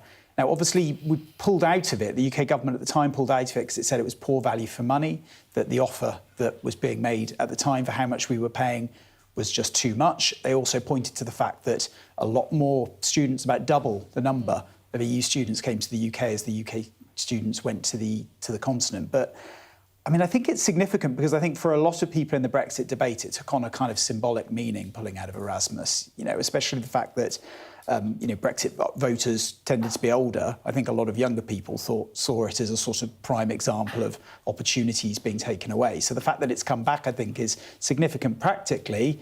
It's also intriguing because you wonder what might be next. We know they want closer EU ties. What else might they be keen to get back in on? Rob, great stuff. Thanks so much.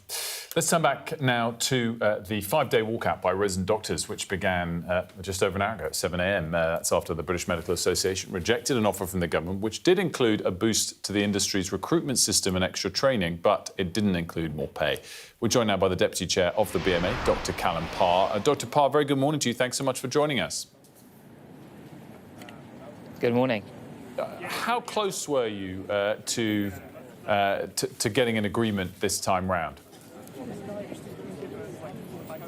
So we put the offer that Wed Streeting put to us, to our members. That was pretty soundly rejected. So we got a 65% turnout in just 72 hours, and 83% of our members, so 30,000 frontline resident doctors, rejected that offer. So sadly, we think we still have a way to go.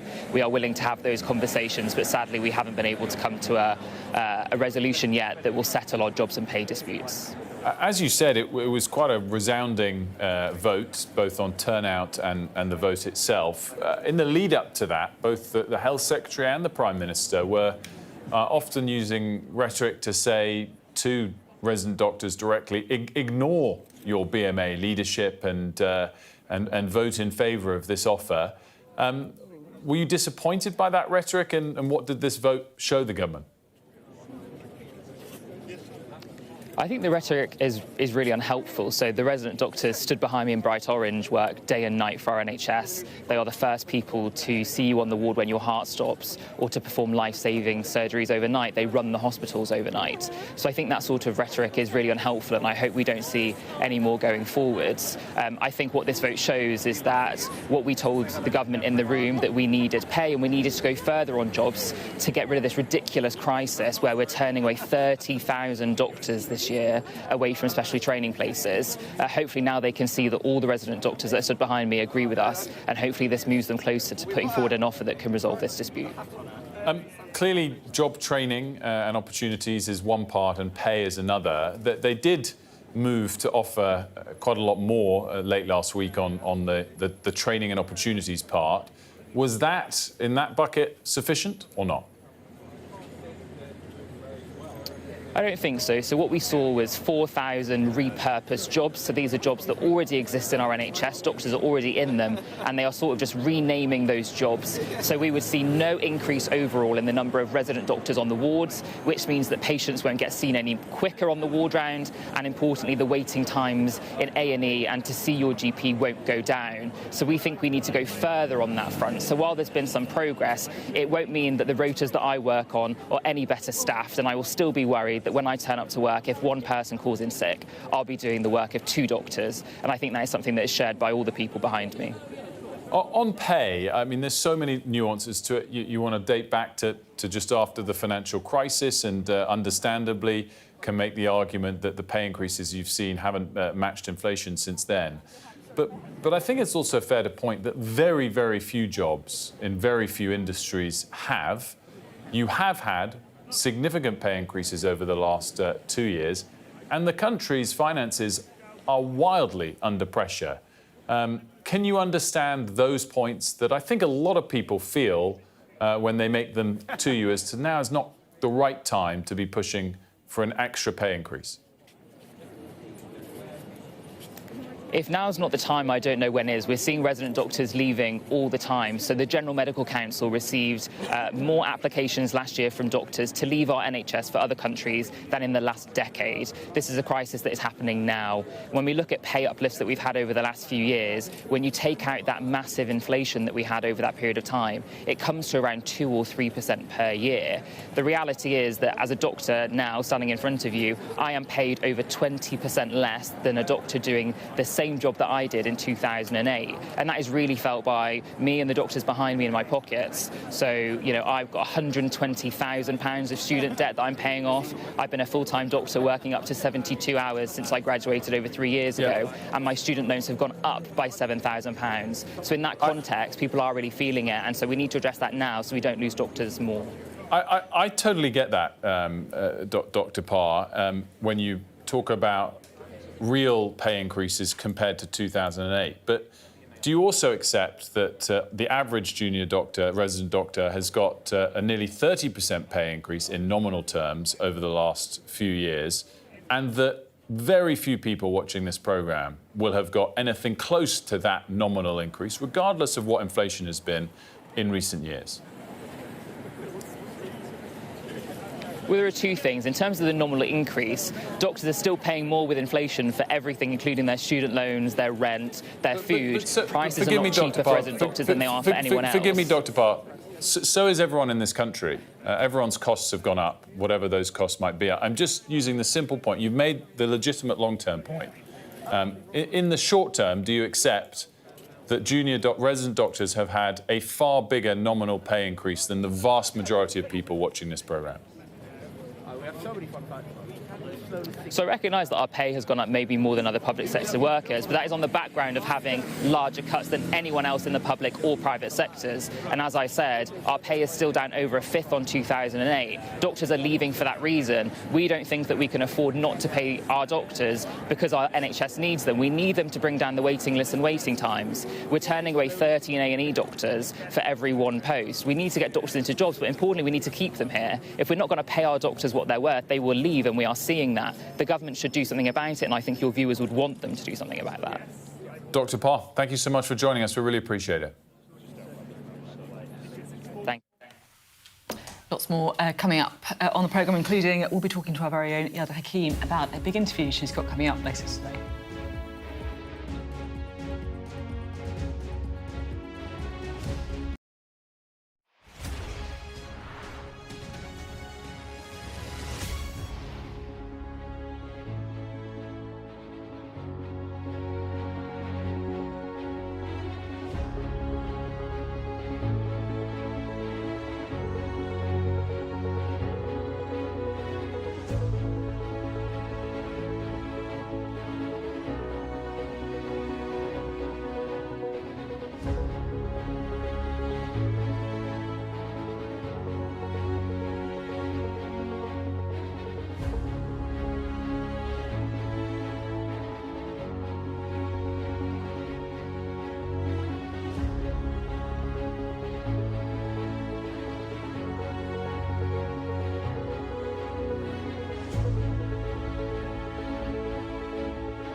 The best thing about being a Sky News journalist?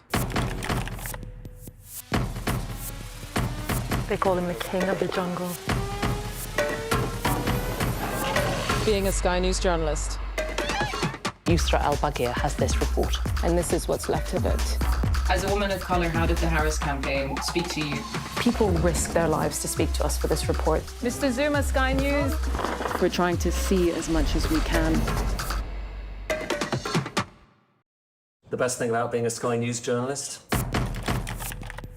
I'm going to take you behind the scenes here for Election Night Live. They have gone up and up. Being a Sky News journalist. Ed Conway, Sky News, is anyone going to talk to us? Mortgage rates did go up very sharply during your time in office. Here it is. First off, just the scale of what we're looking at. Our data shows it's been happening. Question is, why it hasn't been stopped. Hello again from Bondi Beach here in Sydney. A man has been charged over the terrorist attack here on Sunday that killed 15 people. New South Wales police say the alleged attacker, 24-year-old Naveed Akram, has been charged with 59 offences, including a terror charge. He woke up from a coma yesterday but was today declared fit enough to take those charges. The other alleged attacker, his 50-year-old father, Shajid, died at the scene of the mass shooting. Meanwhile, the first funerals have been held for the 15 victims. Among those laid to rest today is British-born Rabbi Eli Schlanger. The 41-year-old was an assistant rabbi at Shabbat Bondi Synagogue. He was also a dad of 5 children. Well, the youngest victim was just 10 years old, Matilda, whose death has really had a profound impact on the community here in Bondi. She was a happy child, loved by her family, who have received messages of support from people right around the world. Now, earlier today, I spent some time talking to her aunt, Lena, who told me what a kind little girl she was and how she hopes her niece will be remembered. These are the last few moments of 10-year-old Matilda's life. Inseparable from her little sister, they played together by the beach at the Hanukkah party before the gunman opened fire. Tell me about Matilda. What sort of girl was she? What was she like? She was like beautiful, like soul, like, you know, she was friendly and happy, and she have a lot of friends, and she always like have fun, playing, nature. Matilda's aunt, Lena, at first thought her niece would be saved, albeit with life-changing injuries. I will build a ramp and she will go in a wheelchair, will take her everywhere. But I didn't expect she will die. No.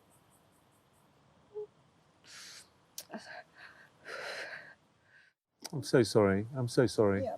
What do you think about the people that did this? How can anybody do something like this? I feel sorry for them. They probably never have love in their life. How come person who is happy and love can do this? No one can do this. They just evil. Only a few weeks ago, Matilda was practicing her dance moves at her granddad's birthday party. Now her family are carrying out her funeral. Inundated with messages of support from around the world, they want her love of life to be passed on.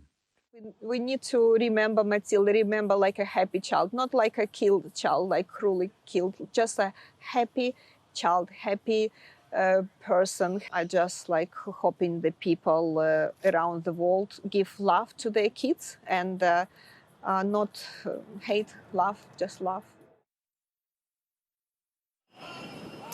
Yeah, it's going to be a very difficult day tomorrow, not just for Matilda's family, of course, her friends, her pals at school, but also, I think, for the whole of the Jewish community here in Australia, the youngest victim, just 10 years old.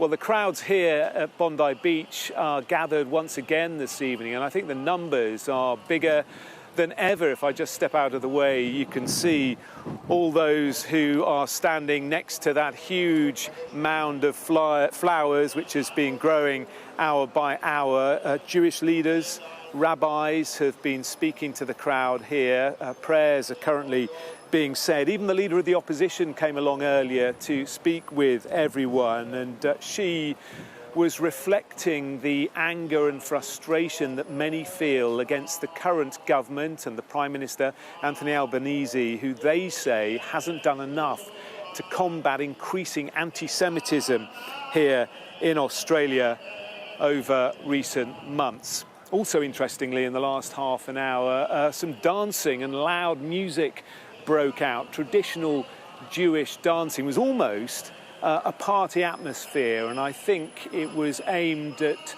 showing a real sign of defiance that this evil will not win. From Bondi, back to both of you in the studio. Jonathan, thanks so much. It's really heartwarming to hear about that sense of solidarity and resilience that you've been able to bring us. Now, the sons of Pakistan's former Prime Minister Imran Khan have told Sky News they fear they'll never see him again. Speaking to Sky's Yada Hakim, they said their jailed father was being subjected to psychological torture and living in filthy conditions. Been described as a death cell, the cell that he's in, because I think inmates who have been put on death row have been put in these small cells before with barely any light. Sometimes the electricity's been cut off. Dirty water, as Carson was saying, and just completely substandard conditions that don't meet international law for any sort of prisoner. And if you do see him, what are you likely to say? Do you think that you would say, look, you've spent this time in prison, you've done your time, perhaps look at cutting a deal? It's his life. It's literally his passion and his goal. He calls it his life purpose, is to help Pakistan rid it of corruption. And so if he just took a deal and came over to us and lived in England, I know there would be this kind of burning desire and this aching that he's left his country for dead. This is his goal, and we, as much as we'd love to have our father watching all of our kind of cricket matches or football matches over here, he has a purpose which is far greater. So you can only respect it. What do you think they're afraid of? Popularity, yeah. Yeah. He's the most popular person in the country by a landslide. So the moment he's out, there's no chance they'll hold on to power. So they're desperately clinging on to it, however they can. Fascinating to hear that testimony, Yalda, from who's able to join us now from Imran Khan's two sons. What, Yalda, does the Pakistani government say in response specifically to what they told you yesterday, but more broadly over the last couple of years, as to why he is being held with such little access and justice? Wilf, Sophie, good morning. Thanks for having me.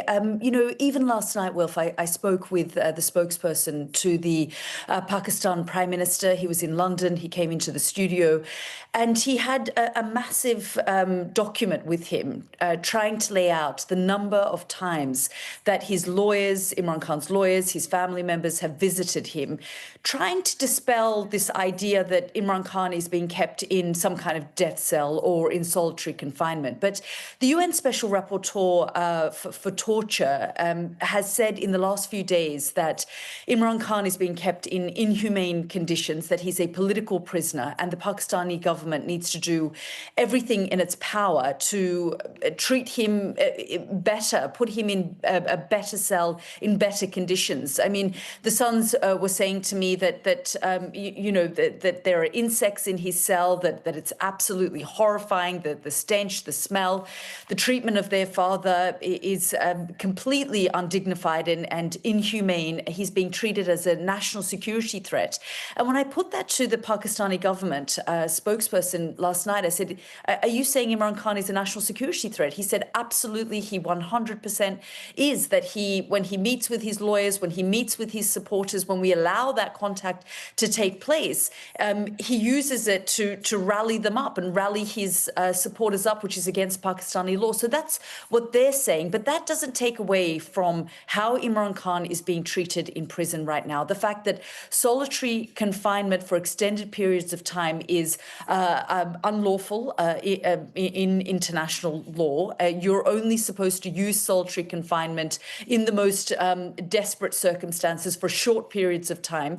And frankly, his sons are saying that he's been held in solitary confinement for more than 2 years now. So there is now a growing call from the international community and pressure being put on the Pakistani government to do more to treat Imran Khan better in prison. But they are pushing back at this point in time, saying that he is getting visitation rights. But just last night, his sisters, who are all over the age of 70, and they've been manhandled, his sons told me that one of the aunties was dragged by her hair away from the prison in the last few weeks. They were left outside the prison and told, even though every Tuesday they're meant to meet with Imran Khan, they weren't able to visit him.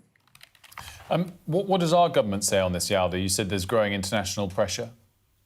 At this point in time, I mean, when I say growing international pressure, I mean from human rights groups, I mean from the UN, the various watchdogs from the UN have put out certain reports, but we haven't actually seen anything from global leaders. I certainly haven't heard anything here from the Prime Minister. Donald Trump has developed a very strong relationship with the Pakistani Army Chief Asim Munir, who in the last few weeks made fundamental changes to the constitution of Pakistan, giving himself lifetime immunity and has named himself a field marshal now. So there is concern about this slippery slope that Pakistan is going down, a path of authoritarianism. But we haven't heard anything from the Trump administration. We haven't heard anything from European leaders. Certainly haven't heard anything here from the Prime Minister as well. And that is now what these boys, Qasim and Suleiman, the sons of Imran Khan, are lobbying to do, to try and get more global leaders to speak up about the treatment of their father. Yalda, great stuff. Thanks so much for that and for joining us with it this morning. And you can watch Yalda's full interview with Suleiman and Qasim Khan on the Sky News website or app. Coming up, we are going to be talking about a big warning about allergy sufferers eating this chocolate bar that has gone viral. It's known as a Dubai chocolate bar. We'll be discussing that next.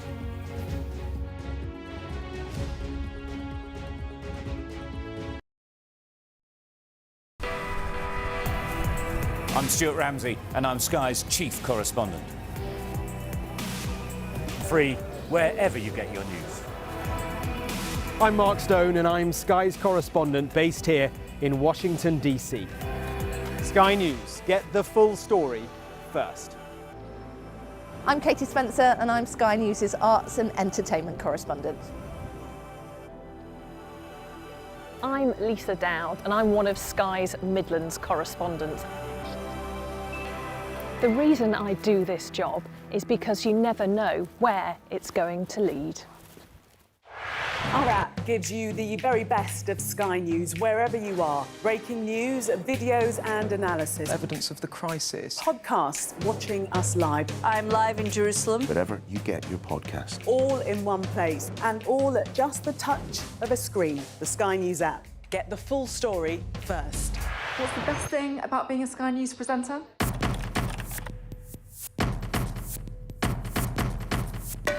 We've done the work and the reading, so you don't have to. Being a Sky News presenter. Hello and welcome. Westminster, the heart of British politics. I'm so sorry about what happened to you. So what on earth is going on? It's not true. Can I tell you what I think? It's really unusual. Mornings with Richard Frost. Let's crack on. Let's get started. Liberation Day. By popular demand, Wow. here we are. Donald Trump. It is quite the story. Wherever it goes, on Trump 100, we go with it. Tell us who you're looking for. Unbelievable we've come to this. Are you overstating the reach and significance of this deal? Not like you said it. From the UK. Why don't you go back to your country where you have a major migrant problem? It was 10 feet from him, and all of a sudden the shot's rang out. People impacted. I'll tell you on another day on the podcast what that was all about. Join us wherever you get your podcast. Hear that whistle and that crunch? We know that they're coming from the south of the city where there's a column of Russian armoury. I'm Alex Crawford and I'm Sky's special correspondent based in Istanbul. Look at that sheet of flames, and that has happened within minutes, and now it's coming from both sides, and it's moving this way.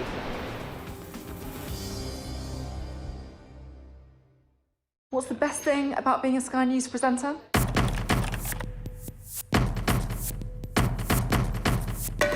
We've done the work and the reading, so you don't have to.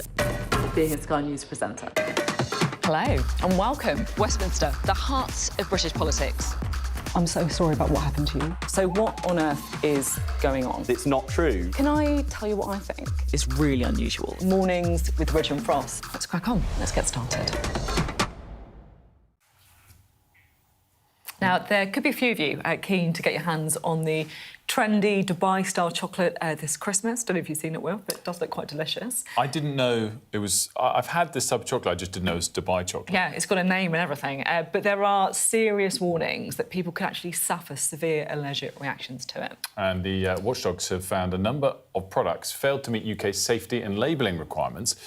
The chocolate typically contains a filling made of pistachio, tahini and shredded phyllo pastry. I didn't know quite all of those ingredients. Yeah, there you go. Well, we can talk now to the founder and chief executive of the allergy team, Sarah Knight. It's great to have you with us. Just explain why this kind of thing is so important when it comes to labelling. So I've got 2 kids with allergies and we completely rely on the labelling of packaging to keep them safe. And we scour the ingredients all the time. My shop will take much longer than someone else's. And we rely on that information. So if that information's not accurate, it can put our children or ourselves, if we've got allergies, at risk. And that's terrifying. And of course, the consequences can be really serious. I mean, nut allergies, one feels like, is something that is talked about quite a lot and is something that's, you know, widely flagged and therefore typically packaged correctly. How is it that something that contains a nut filling has escaped that proper packaging? So in the UK, you have to, by law, label the 14 main allergens. Tree nuts are one of them, like pistachios, but also lots of other foods like milk and egg and soya. And that's the legal requirement in the UK if you're selling packaged food. And so either these are in breach of the law if they don't have the correct packaging. And because our labelling laws are good here, and because we're really used to it, we assume the labels are correct. And so if they're not correct, it's a breach of the law. But we don't know as consumers whether something meets, it's had the proper checks and the proper controls in place. I'm really interested in the labelling story, which I think is super important, but also just the allergy story more widely, because it feels like, I don't know if it's correct, but it feels like this is becoming more commonplace. Children with these potentially life-threatening allergies. Is that right? Is it? So in the last 40 years, there's definitely been a big surge in the number of allergies in the UK. Clinicians think it might be levelling off, but they're not sure. But also the severity of allergic reactions has also increased. And so more people are going into hospital and staying overnight in hospital following a severe allergic reaction. So, yes. Yeah. Do we know why that is? Or, I mean, the short answer is no. They think it's to do with the gut, changes in our diet, changes in how we live and stuff. But there still needs to be much more research on that. In terms of this particular chocolate product that we were talking about, I'm still a little confused how it slipped through the cracks. How is it that it's sort of widely out there and not labelled correctly? Divide chocolate became really famous partly through TikTok and internet trends. And so it might be that that's just not being sold through legitimate retailers and stuff. Right. I don't know on the other retailers, and obviously the FSA is looking into that at the moment. But going into Christmas, buying like presents for people and stuff, I think if you're buying for people with allergies, be really careful on that. Buy food from retailers, really check the ingredients, or go for something that's not a food product. It's really interesting. Thank you very much indeed. Sarah Knight, yeah. Now, the number of births through caesarean section has overtaken vaginal births without interventions for the first time. It's according to new NHS data. So just to explain, without interventions basically means without things like forceps being used in the birth. If you look at the statistics, this is a dramatic change in the way women are giving birth in this country. A bit more detail for you as well. 4 in 10 C-sections were elective, planned operations. Well, we can talk now to the former consultant obstetrician and former vice president of the Royal College of Obstetricians and Gynaecologists, Dr. Jo Mountfield. I am fascinated in this story. This feels like a huge change in the way women are giving birth. What's your kind of reflections on it? So you're right, there has been a real increase in the number of caesarean births in this country over the last few years, and that's been driven by a number of factors. So there's been an increase in the number of unplanned caesarean births, and there's been an increase in the number of planned caesarean births. So it's a combination of the two. Why is that? Well, partly it's a reflection of women having babies slightly older than they used to. It's a reflection of increasing medical complications. So there are more women having babies who've had significant problems before, raised BMI, that more women who are overweight, and that increases your risks of ending up with a caesarean birth. And also maternal choice. Clearly, we have very much promoted and support women in making an informed choice about the type of birth that they wish to opt for. And so there's a whole combination of factors that have driven this increase. And I think the final thing to say is, actually, I think the service itself has got better at recognising issues in labour, so intervening before babies run into trouble during labour. And I think the final thing I would say is, I think there's been also a loss of confidence for some women about how to have a baby physiologically, with the changes in support for midwives, for example, and for obstetricians. And I think all those things have had a cumulative effect. Sorry. Clearly a range of different things leading to this dramatic change. I think we can have a look at the statistics now in a graph, which I think really shows very clearly the change that we've seen over the last 10 or 20 years, that it's been moving in one direction. The thing that I'm really interested in, and you picked up on that in your first answer there, was C-sections. You know, when I first saw the story, I was like, oh, the headlines about too posh to push, the fact it's all been happening in Kensington and Chelsea. This is about women choosing to have C-sections. But actually, it feels like there's a big chunk of C-sections that women are not necessarily choosing to have. I think only 4 in 10 were elective planned C-sections. So that is a lot of women going in to have a vaginal delivery and ending up with a C-section. Is that a good thing, or is that something we should be worried about?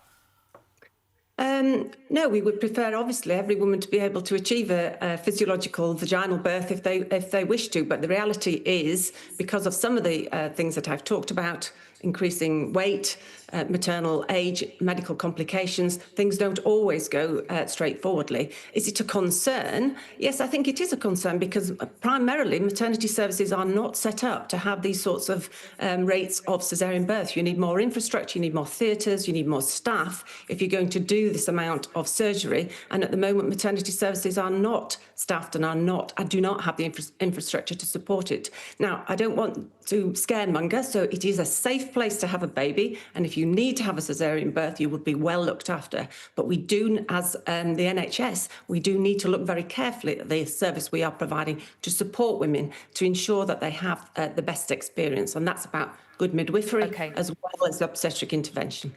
Really interesting to talk. Thanks for coming on and explaining some of the big shift we've seen in the last decade or so. Thank you. Pleasure.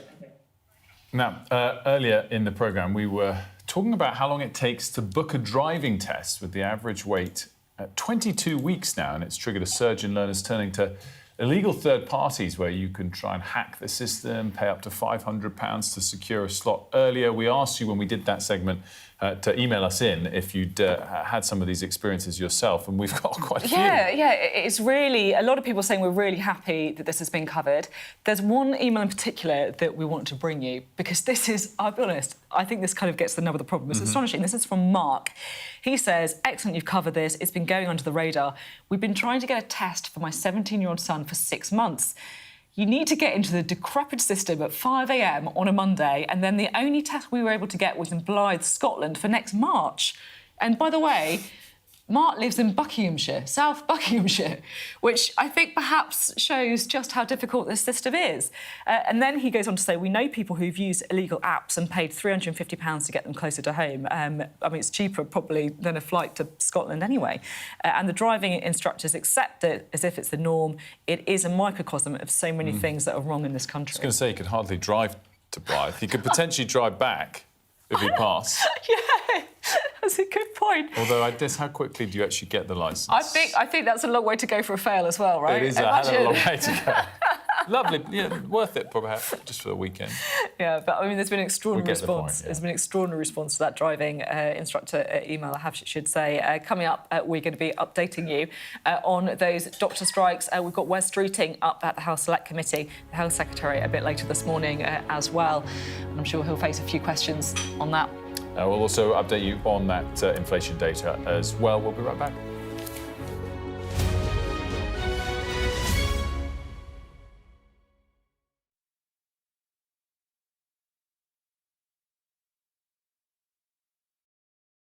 What's the best thing about being a Sky News journalist?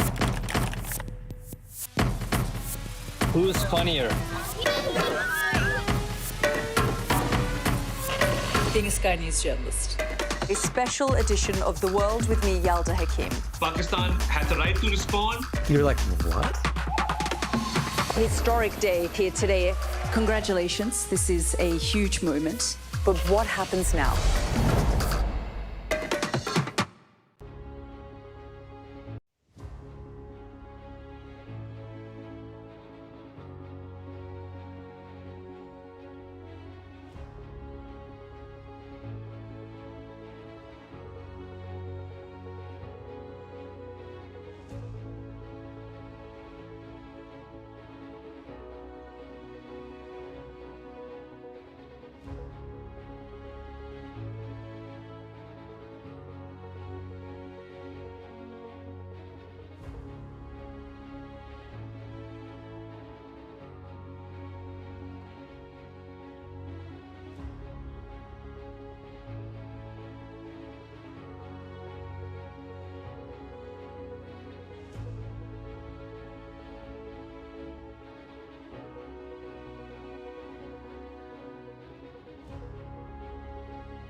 Good morning, it's 9 o'clock. Welcome to Mornings with Ridge and Frost. With Sophy and Wilf, good morning from both of us. Lots to get to today.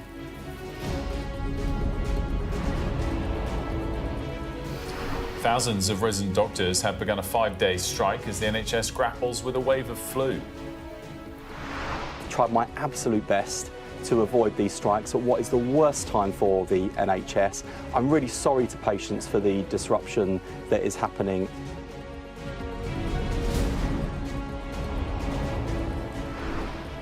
I'm in Sydney, where the first of the funerals for the 15 people killed in Sunday's attack have been taking place. The community united in grief as the suspected attacker is charged. Inflation's dropped by more than expected. A day before the Bank of England makes its latest decision on interest rates, we'll discuss what it means for the cost of living. And why British students could once again study abroad under the EU student exchange scheme for the first time since Brexit.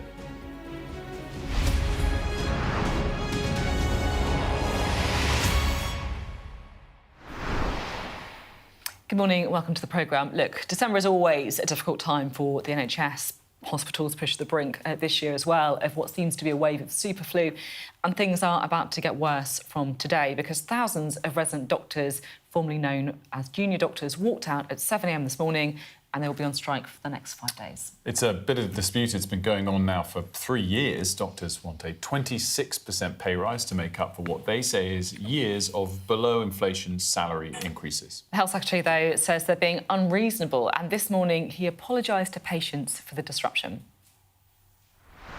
We did everything we could to avert these strikes and to stop strike action from taking place. When we came into government, we recognised what resident doctors were saying about pay, and that's why they received a 28.9% pay rise from this government. And of course, we're willing to talk to them about what we do in future years. I think people can see that I've tried my absolute best to avoid these strikes at what is the worst time for the NHS. I'm really sorry to patients for the disruption that is happening as a result.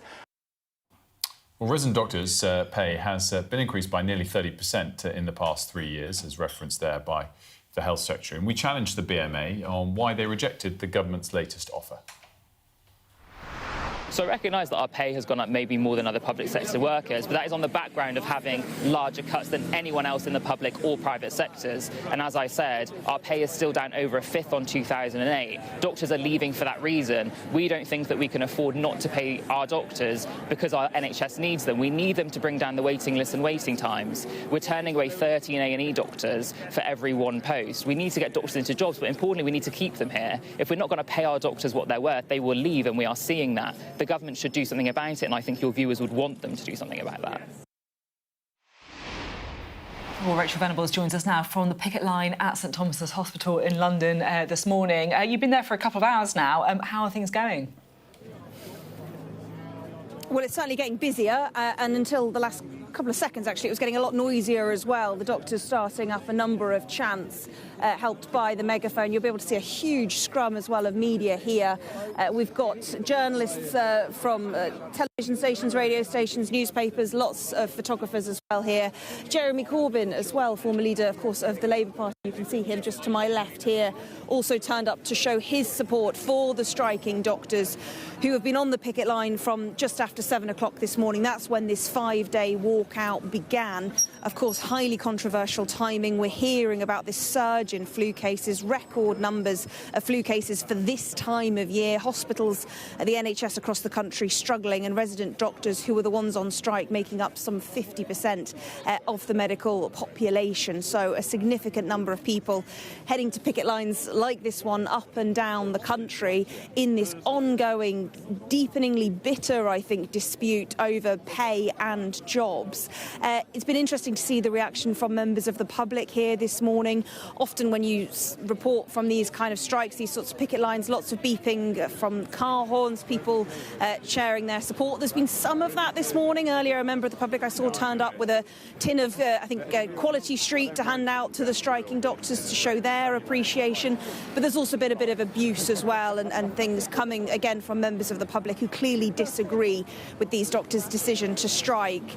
Obviously, we've seen a decrease as well in public support when it's come to the likes of YouGov polling, that just out in the last couple of days, and this coming after on Monday the BMA quite roundly rejected the latest government offer, which didn't include a pay rise, but it did ask them to at the very least push this strike until January to try and ease pressure on the NHS. And we've heard that war of words from Wes Streeting, the Health Secretary, who's really come down hard on the striking doctors, on the BMA, for really weaponising, I think in his words, this time of year and making it so much more difficult for the doctors who are still working for the NHS, for the hospitals, to continue serving patients up and down the country, who will have seen, some of them at least, appointments cancelled. They'll see real strain on the services over the next 5 days, even though most hospitals have been told to please maintain at least 95% of normal services. And really important to point out, members of the public still being urged to seek medical help if you need it over the next 5 days.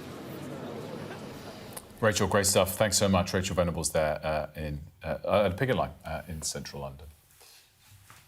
A man has been charged over the Bondi terrorist attack that killed 15 people in Sydney. Jonathan Samuels is in Bondi for us once again and can bring us up to speed with the very latest there. Jonathan.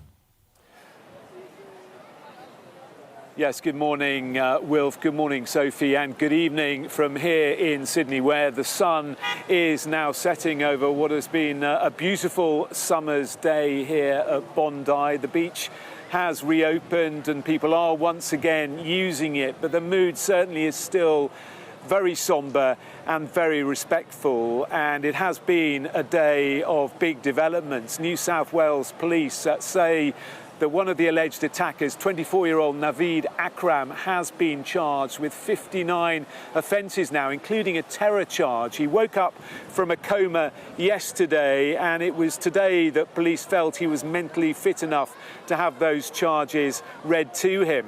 The other alleged attacker, his 50-year-old father, Sajid, died at the scene of the mass shooting here on Sunday.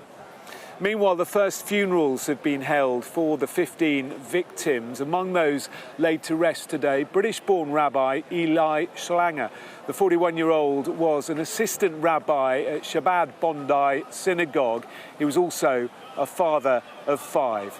Sky's Cordelia Lynch reports. It is the first funeral after days of trauma. The first chance to grieve. To hold, to console. A community 2 men tried to tear apart, now together. They were here to remember Rabbi Eli Schlanger, a father of 5 who welcomed a little boy just 2 months ago, his family holding on till the very end. To his dear, dear children, whom he loved and devoted himself to endlessly, Priva, Nasan, Rosa, Ari, and Chimchi. Just know that your father will always be with you. He was one of the key organisers of the Hanukkah event that became a massacre. A figure famed for his openness, his outreach, and his pride in being Jewish. To his colleagues and friends, he was more than just another rabbi. He was a force. Each one of us here will honor Eli by also being so much more. More Jewish, more proud, more loving, more attentive to our children, supportive of our friends, and involved in our community. After unspeakable grief, they found solace in song. A people rocked by the scale of their loss, united on the streets of Sydney.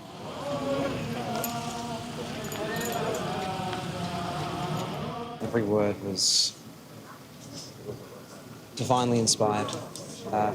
Just knowing him and having known him and just seeing his family, his children, his father-in-law speaking to his own son-in-law as a son And just the raw emotion, the love, the unity that we felt, the brokenness that we all felt together. The kindest man you ever met.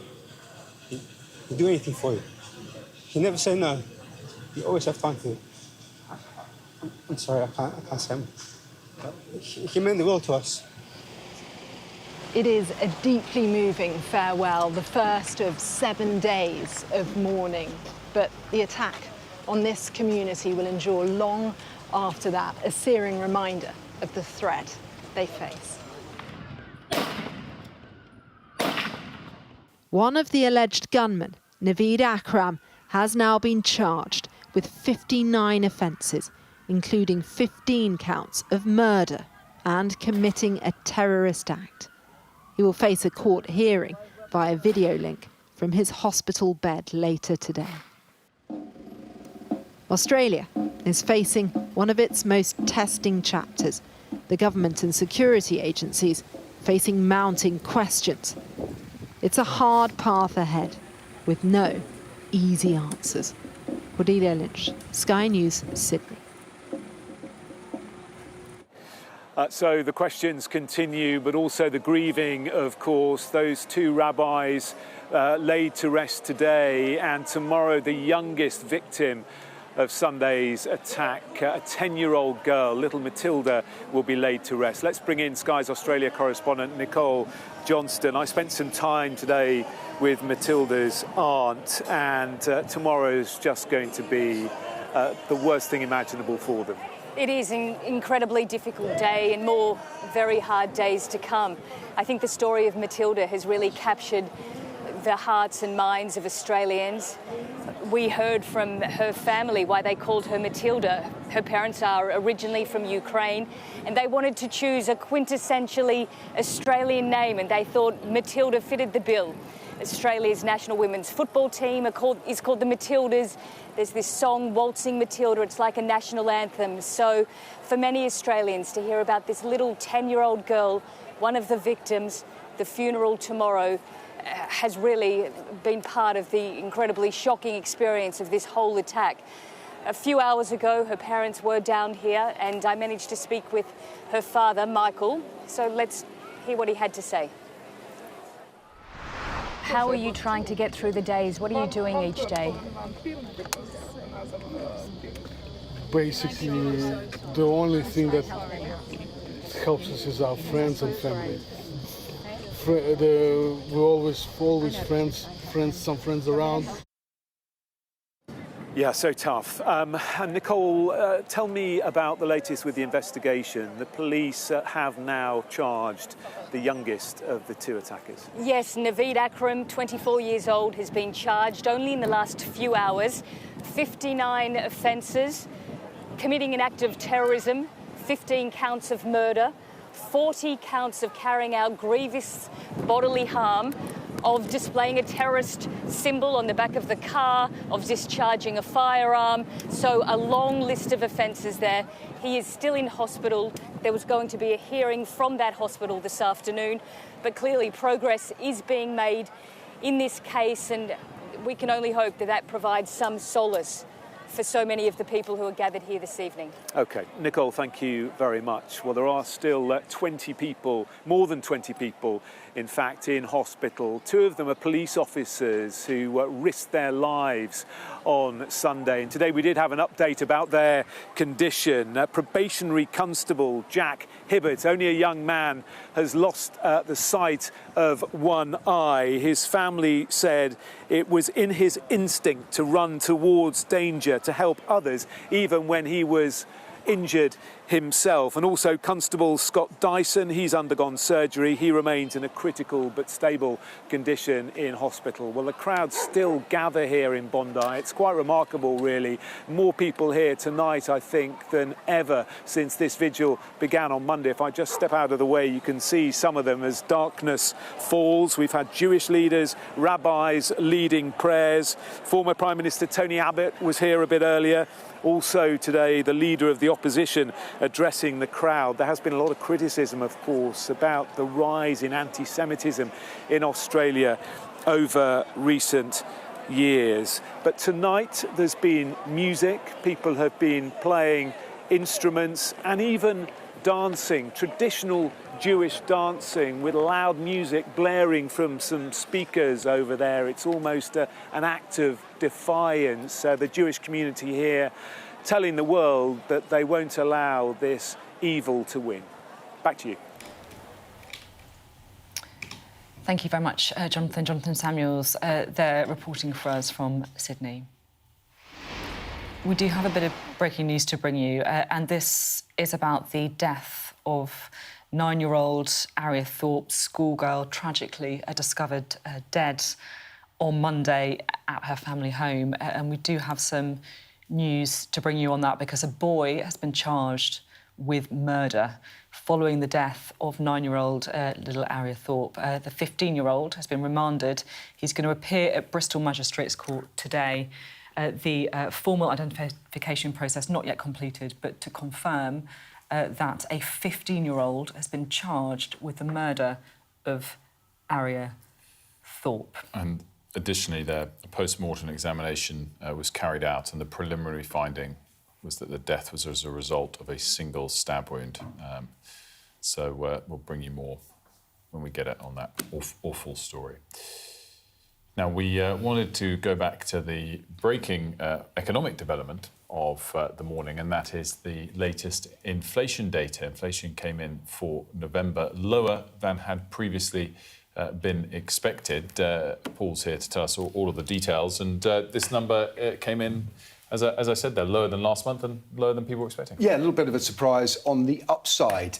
Good news for consumers, good news for the Chancellor. Ultimately, probably most important, though, the consumers, of course. 3.2% was inflation in November. That's down 0.4 percentage points on the previous month, so we expected it to come down. That's quite a big chunk out of it. Now, it's still high.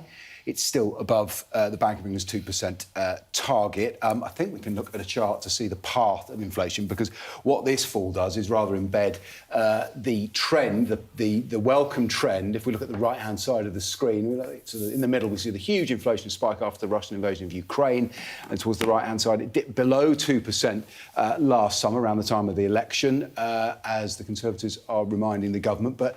And it's been on the way up, but it's now falling back. Now, energy prices lower than they were a year ago. That's been the main driver, but it's the driver this last month has been food inflation. Because food inflation has been an unavoidable rising cost that's really been biting quite hard. A lot of the staples, bread, cereals, dairy, well, in fact, it's the cereals that have dropped down in price that have helped push prices lower. Now, this positive movement in the inflation numbers is expected, certainly by markets and most observers, to help the Bank of England's Monetary Policy Committee, which starts its discussions today, will announce what it's doing tomorrow, and everybody expects there will be a rate cut to end the year. Perhaps 0.25%, take it down to 3.75%. That will sweeten Christmas, sweeten the prospect for anyone thinking of remortgaging in the new year, and the markets think there'll be another cut in the spring. So we might be getting to the point at which the Bank of England, OBR, most forecasts expect inflation by the end of next year to get back down to 2%. We may also be getting to the point where we end the rate-cutting cycle and we end up perhaps at a point of stability with rates at the middle of next year, where people can see perhaps a little bit of stability and the prospects of rates staying where they are and hopefully prices staying lower into the medium term. Paul, great stuff. Thanks so much. Paul Kelso.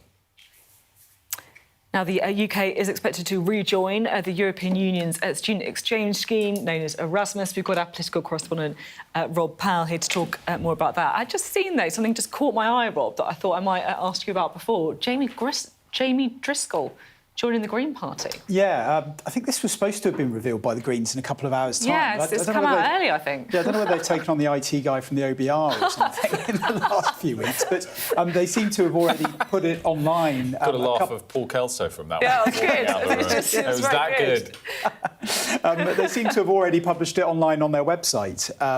Yeah, they've got an event at 11 o'clock where they were due to announce this. He, of course, is the mayor, or the former mayor for North of Tyne Combined Authority, was kicked out of Labour and wasn't allowed to stand for that post. Interestingly, had quite a lot to do with, in the sort of initial stages of the new Jeremy Corbyn Zara Sultana project. I think from memory, he wrote a sort of document, the Memorandum of Understanding, I think it was, which kind of became a bit of a kind of founding document for one part of that party. Because this is why I think it is quite interesting, because even if you hadn't heard of Jamie Driscoll, this perhaps is a signifier of something that is happening on the left, as in the Greens hoovering up support from disillusioned Corbynites, I think it's fair to say, and also perhaps people who might have gone for the Jeremy Corbyn. Well, yeah, I spent the weekend in Liverpool the other weekend at the All Party conference, and it was pretty chaotic, to be frank. And I think it's interesting what's going on the left, the number of people that maybe are looking at what has been happening within your party and the bumpy start that they have had, and then looking at Zach Polanski and thinking, maybe it looks like a safer bet. And I think Jamie Driscoll jumping in this direction, you wonder whether others on the left will now follow. This would be really significant if you saw a serving MP switch, but obviously haven't seen that. Just quickly, what do we know and what do we not know yet about Erasmus? Yeah, Erasmus, I think we're due to get some details very, very soon, in fact, but we know that the UK is basically going to become an associate member of Erasmus from 2027, so it will mean students, not just students, people in further education colleges in the UK being able to go and spend a year abroad on the continent, not pay anything extra, still paying their tuition fees back here, but being able to basically go abroad and study. I think one of the big interesting questions that will be in the detail is how much the UK is going to pay for this. When the UK pulled out of it, the Tory government basically said that this wasn't value for money. They totted it up and they thought that we paid in around £300 million when we were in the EU to be part of this. And they said what was on offer was £600 million per year to pay into it. So how much the government is paying into it will be interesting. But it's, it's intriguing because I think this became a sort of symbolic, a really symbolic thing for people who are against Brexit. And the fact that we're going back into it now begs the question, what else might we go back into? Thanks, Rob. We'll find out what the Conservatives think about that return to Erasmus after that break, very short break, with the Shadow Health Secretary.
The best thing about being a Sky News journalist? They call him the king of the jungle. Being a Sky News journalist. Yusra Al-Baghir has this report. And this is what's left of it. As a woman of colour, how did the Harris campaign speak to you? People risk their lives to speak to us for this report. Mr. Zuma, Sky News. We're trying to see as much as we can. The best thing about being a Sky News journalist? I'm going to take you behind the scenes here for Election Night Live. They have gone up and up being a Sky News journalist. Ed Conway. Sky News, is anyone going to talk to us? Mortgage rates did go up very sharply during your time in office. Here it is. First off, just the scale of what we're looking at. Our data shows it's been happening. Question is, why it hasn't been stopped. Well, today, resident doctors have walked out. First day of a 5-day strike. We can get the take of the opposition now, and we're joined by the Shadow Health Secretary, Stuart. Andrew, good to have you with us. Wes Streeting has said that the doctors' strike is the Jenga block that could collapse the NHS. Do you agree with him? Well, it's certainly really irresponsible at a moment where we're seeing a rising number of patients in hospital with the flu. And we're likely to see about 9,000, sort of appointments a day being cancelled, and that has real-life consequences. These are real people who are expecting to have treatment that they've been preparing for some time. And, we've been getting messages from all over the country. A woman contacted to say her cancer treatment's not going to happen over these next 5 days. And in her own words, she says, I'm worried for my life. And that's the thing that really worries me. I just wish that the BMA would behave better, get their members back into those hospitals where they're needed. But I do thank those resident doctors that have actually gone back to work to help out in this very difficult circumstance. It's a long-running dispute. It's Wes Streeting is locking horns with them now. We had successive Conservative health secretaries that did before. But the one consistent thing that the BMA are saying is that the reason they need to do this now is because they were effectively so screwed over under the last Conservative government when they saw their real-time wages be decimated. Is this doctor strike partly on you? Well, the thing is, they've been given a 29% increase in salary. But I'm talking about what happened before that, because that's what they point to, isn't it? They're saying that the reason that they need that now is because of what happened to their salaries under the last Conservative So some of the government. measures they use, I would dispute. But the rate of inflation that they've been using is different, and the ONS have been saying that they're using the wrong one. They don't factor in other issues like the sort of top-up pays that you get as you develop through your career. But they did get a 29% increase. Yeah, but that was under Labour. You can't take credit for that one. No, I'm not taking credit for it. What I'm saying is that the conditions that should have been attached to that pay offer were never made. So we expected them to come back for more, and they have. And, I think anybody else, though, within the NHS who are equally critical to the care of our patients, whether they be the nurses, the porters and so on, if they all were asking for 29% and then another 26%, it would cripple the country. We can't go that far. Wes has been very clear he's not going to go on pay any further on pay. So I do think this is irresponsible of the BMA. And, they have been acting very, very difficultly. I'm interested to get your take on the Erasmus scheme, right? Because we're expecting that to be announced later, which would allow UK students to study for a year in the EU and for EU students to do the same at UK universities. Is that something that you would welcome? Well, I want to see the detail of this. And, what sort of slightly puzzles me is Labour said in their manifesto they weren't going to touch any of this sort of European arguments that have been having ever since the referendum. But bit by bit, we're seeing these sorts of announcements. And the detail will be really important because what we want to ensure is it good cost, value for money? Because I think before we were concerned it wasn't. Equally, how do we ensure we know exactly who's come into the country and that they, return once their scheme is up, if you like? So there's going to be a lot of detail we need to see. But it's not the principle you oppose. You agree with the principle, but it's just whether it's cost effective. Well, is that what you're saying? I'm not sure because I think we had the Turing scheme, and I think we should sort of look at keep adapting that and working on that. That was the Boris Johnson scheme that he introduced when you weren't allowed into Erasmus. Just finally. You're obviously in the Health Department now, but I really remember your time as Sports Minister. You did a lot of stuff on football governance and all that kind of thing. I just wanted to get your view on the World Cup tickets, because it feels like this is a big, big issue for lots of people. The extortionate price that so many fans are being forced to pay at the World Cup in the States. Is that, the kind of free market ideal of the US, it's fair enough, or actually, is this pricing out real fans? Well, I do always worry about the cost for fans because actually football is nothing without the fans. You need those stadiums to be full and of fans that are really going to, what is the pinnacle of football competitions. And if ordinary fans are sort of priced out of the market, because it's not just the ticket, is it? It's the cost of travelling and the accommodation you've got to factor in as well. You know, I had my issues, as you know, with FIFA over the years, and I think maybe this is something they need to have a look at, because the World Cup would be poorer for not having really genuine fans there. Thanks very much indeed, Stuart, Andrew, speaking to us there from the Conservatives.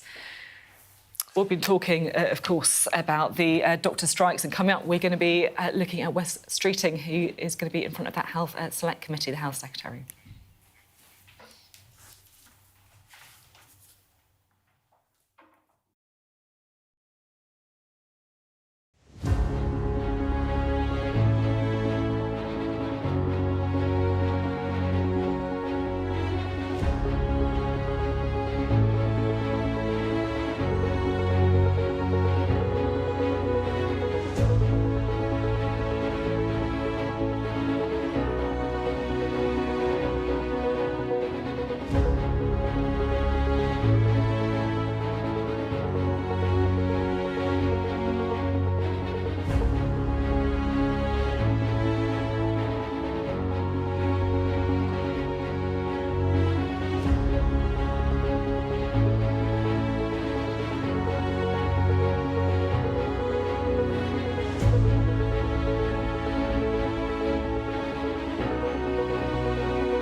Well, the Health Secretary, Wes Streeting, is appearing before the Health and Social Care Committee as we speak. It's just begun. Of course, he has a busy day ahead of him, a busy 5 days ahead of him, because that resident doctor strike kicked off at 7 a.m. this morning. Let's listen in. Standard as currently defined, and real terms mental health spending was forecast to increase by £320 million. From 26-27, we've set out over the next 3 years, ICBs will be required to meet the mental health investment standard by protecting mental health in real terms, in other words, rising in line with inflation. In addition to that... Hold on, can I just stop you there with that definition? Right, because that is a different definition. And I would also point out, in that same breath where you spoke about inputs, in that same session, you also said that you were committed to maintaining the mental health investment standard. But the mental health investment standard was understood to mean that the proportion would rise in line or if not higher than with overall spend. But the spending review makes clear that the spending spent on the NHS is inflation plus 3%. Your new definition for the mental health investment standard is inflation plus 0%, because it's being held in real terms. That's what that means, right? Can I ask Jim, have I got that right in accounting terms? Is that correct? I think the source of the confusion is the spending review in the medium-term planning and the allocations that flow through all of that. Yeah. And that simply takes a baseline and moves it forward from a simple pro rata percentage point of view on every line. That doesn't mean... So it's inflation plus every line 3%, yeah? So you're right in that it hasn't reflected the pure mental health investment standard moving up through the spending period on every line.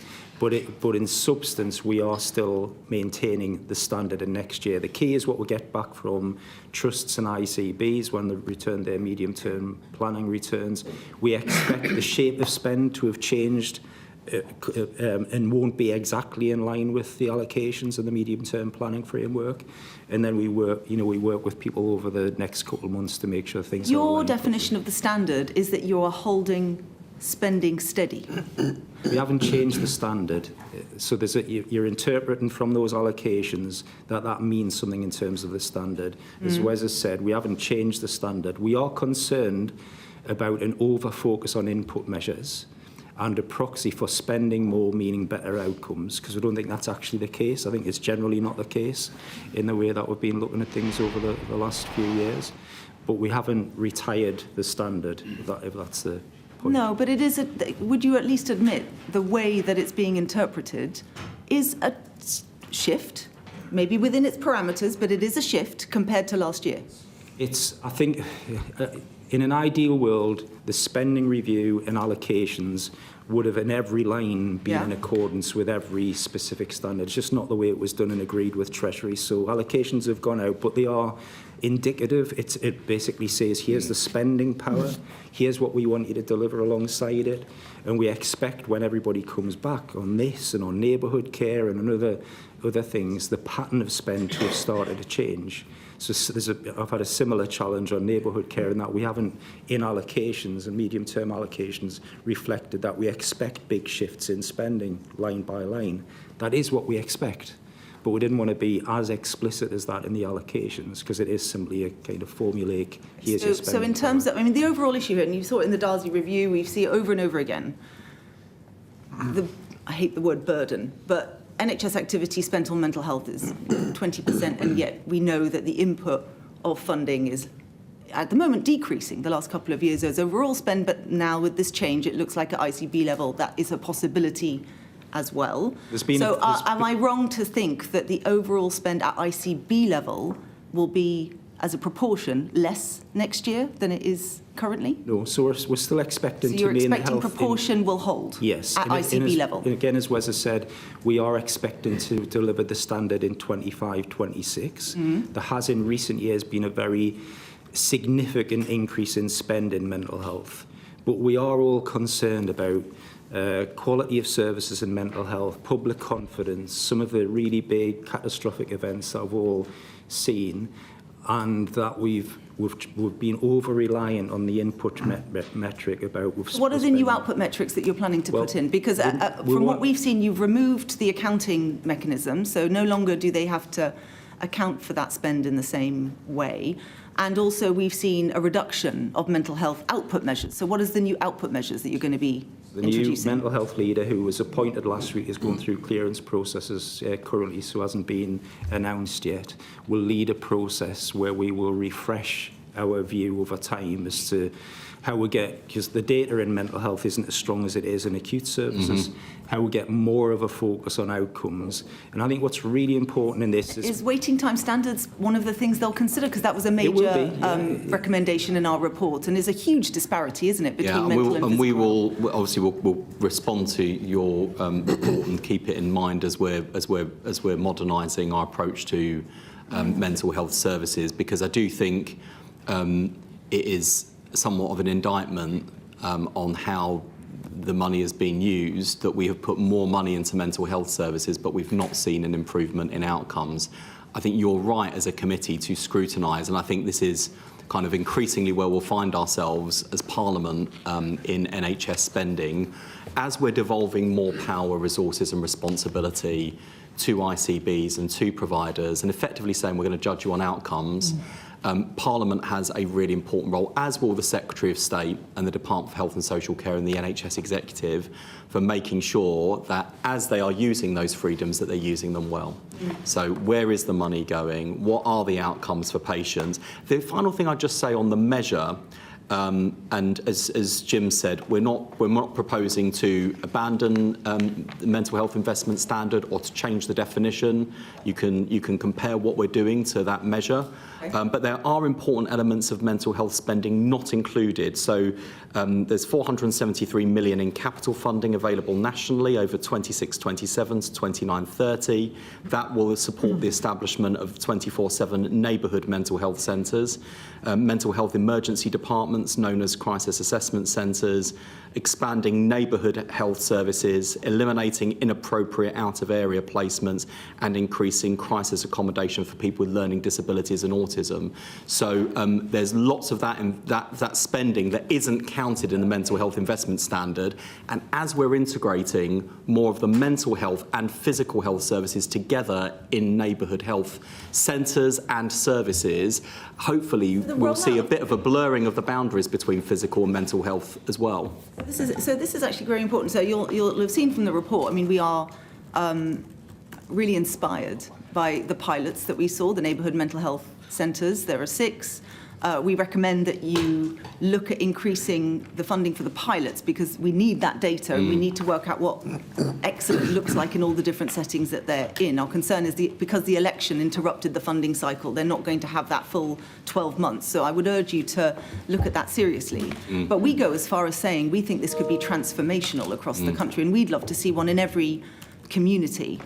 But how are we... So what you're saying, that if that happens, something like that happens, it would not come from the mental health investment standard money? Are the two not linked? I'm confused by what you said there. The capital investment isn't counted. Capital investment. That's the distinction. And of course, there will be, I mean, where we want to be is making sure that from a patient point of view, that increasingly there'll be less of a distinction between your physical health services and your mental health services, where the two interact and relate together.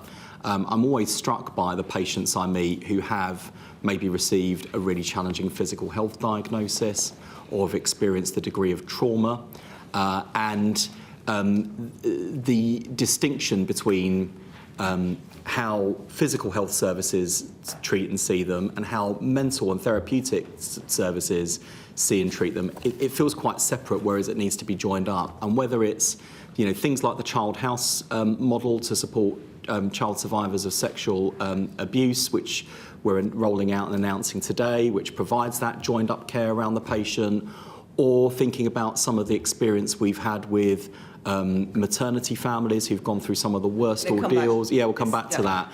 But, if you're a mother who suffered birth trauma and injury, it is quite likely that as well as the physical scars you bear, you need therapeutic support. It shouldn't feel like you're accessing different NHSs and different parts of the NHS. We've got to join up services. Thank you, Chair, and good morning. I'd just like to continue on the theme of mental health for a minute and turning to the review into mental health conditions, ADHD and autism.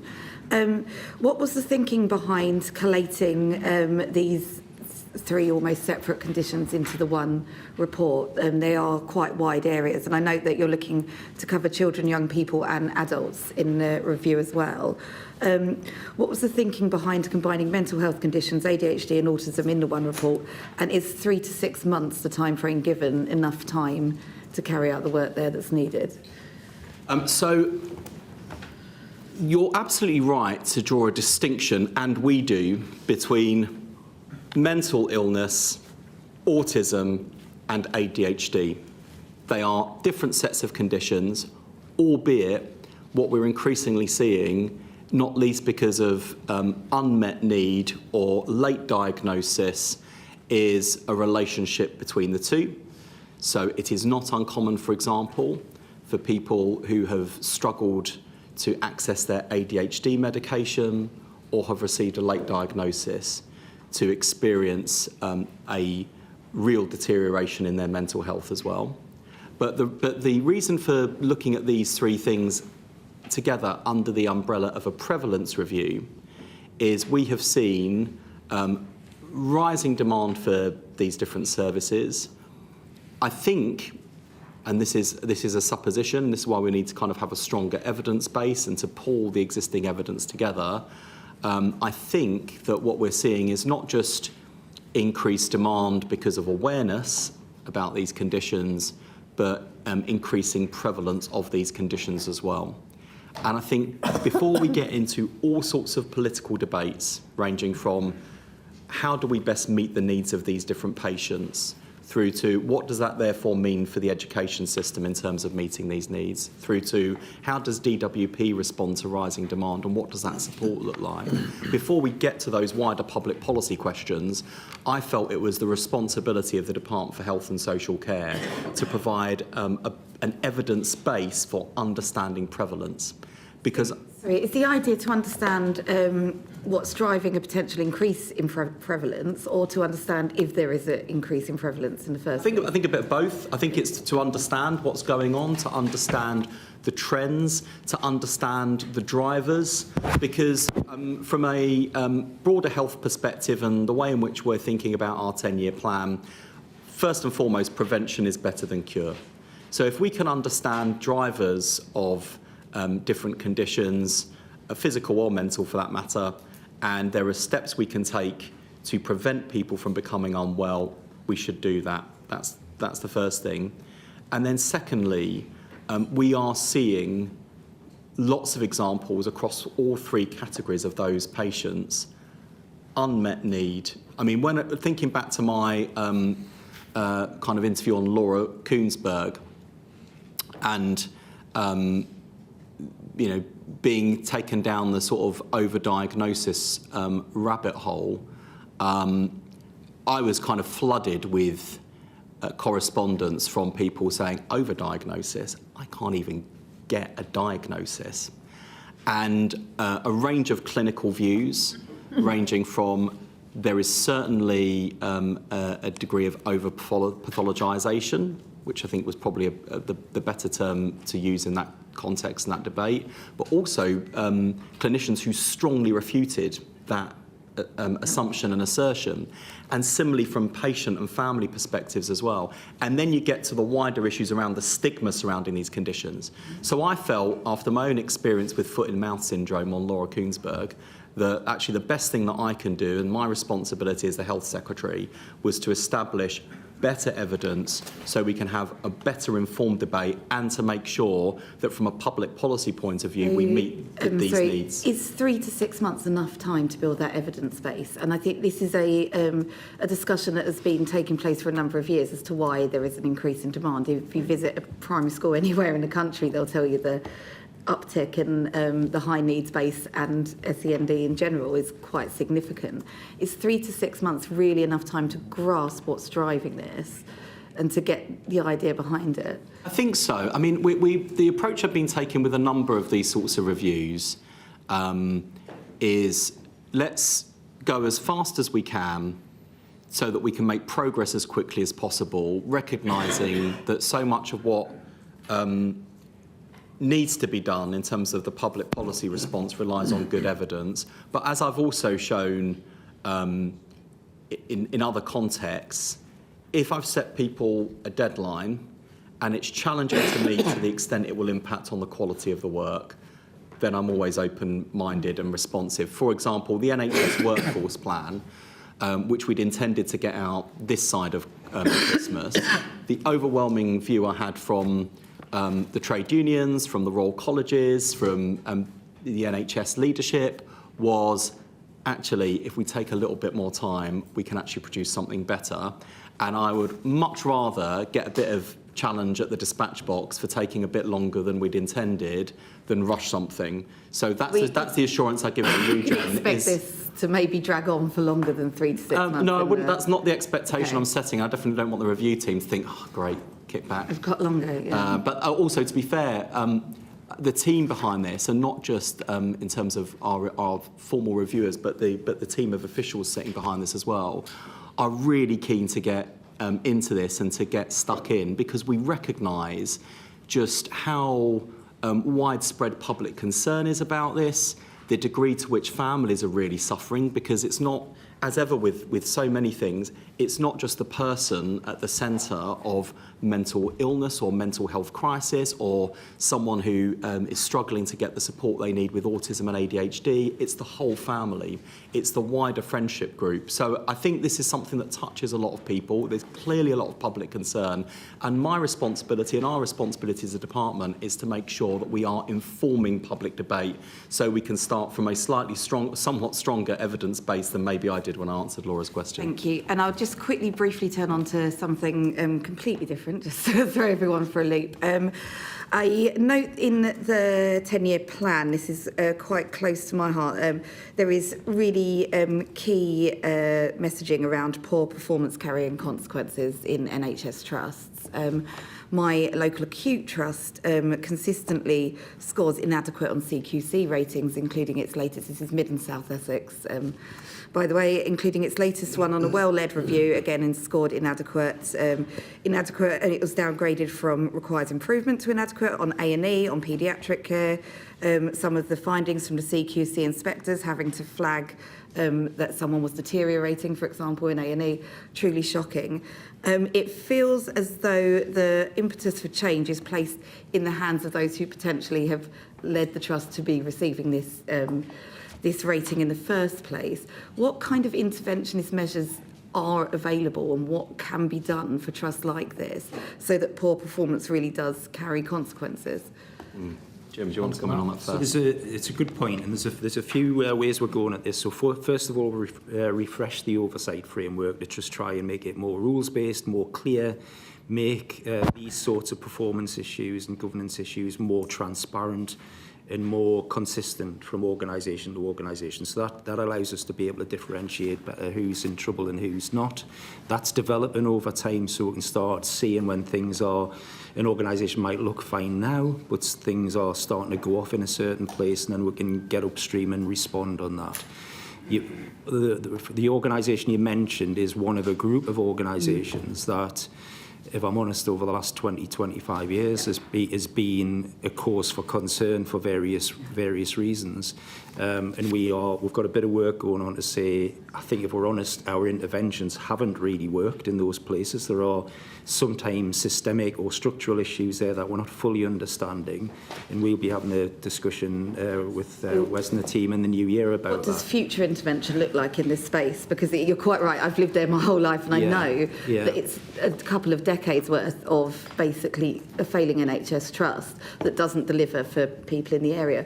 What does intervention look like to turn that around? So I'm not going to tell you specifically now today because we're in the process of working this out, and I really don't want to jump to conclusions and do what we've been doing for the last 20, 25 years. So we've been relying on mechanisms that mobilise support teams, we escalate the organisation into different levels of oversight, they get improvement directors, we send them people from the GIRF team, this sort of thing. And for a lot of organisations that works, but the evidence tells us for 2025 it just doesn't, which tells me, I think, that there's something else going on that we haven't fully acknowledged. We need to be able to really nail that before we then start tailoring support and interventions for those organisations, which is what we want to try and do in January. There's a bit of a pattern for this group of organisations that generally they are a bit more remote, often coastal, don't have the workforce supply that others do, etc. But it's not as simple as that. There Work in progress, keep us updated. Yeah. Thank you very much. Alex McIntyre. Thank you. I'm just going to move us on to the maternity review being undertaken by Baroness Amos at the moment. And sadly, her initial findings will be all too familiar for Gloucester residents who, the ones I've met with, tell me about mothers being sat in bloody bed sheets without being changed, often not being listened to by their doctors. Sadly, we've lost babies to avoidable deaths. That review will come in the new year.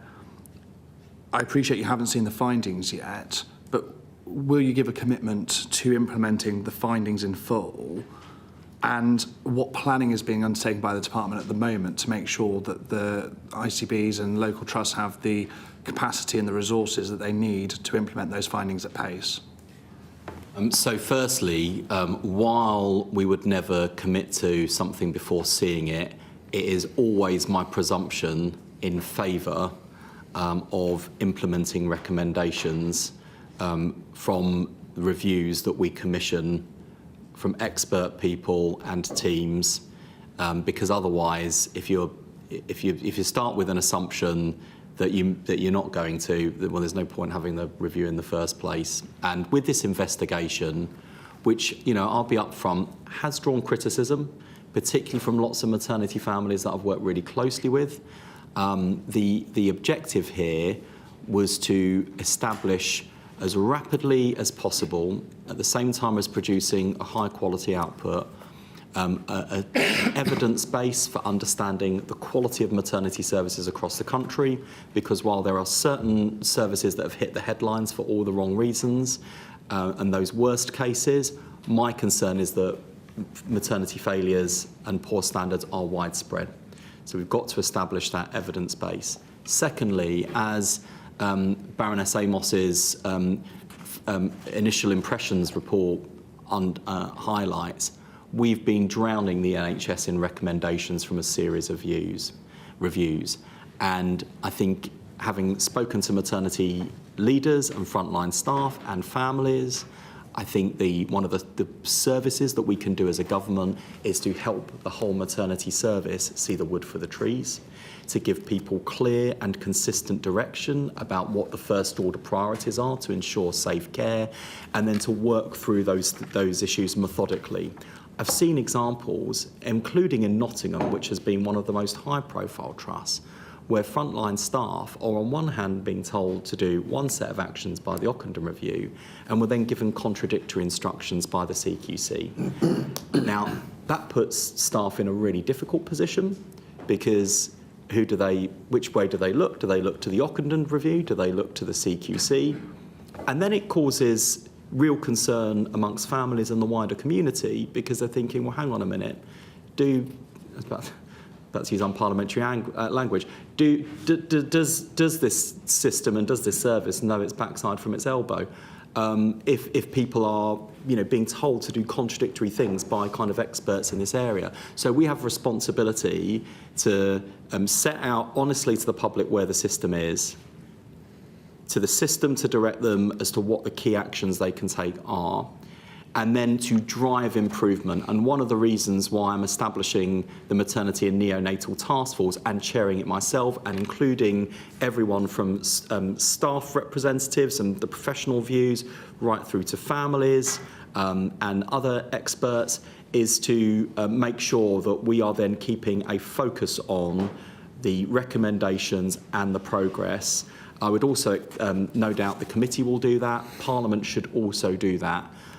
Because, to be honest, and we've seen this kind of fairly widespread actually across the public sector, there's no point having lots of recommendations gathering dust on shelves and then just adding to them with more recommendations or more regulation. We've got to provide clarity, consistency, and then enforce progress and hold people to account if they don't deliver. On that task force, can I make a request? So I've recently met with one of the brave whistleblowers who spoke out in the BBC Panorama documentary about Gloucestershire Royal Hospital and the maternity failings there, who has been quite honestly shut out from the internal investigations as to what has gone wrong and not listened to by the NHS. And we know that unfortunately the NHS still isn't where it should be in terms of listening to whistleblowers.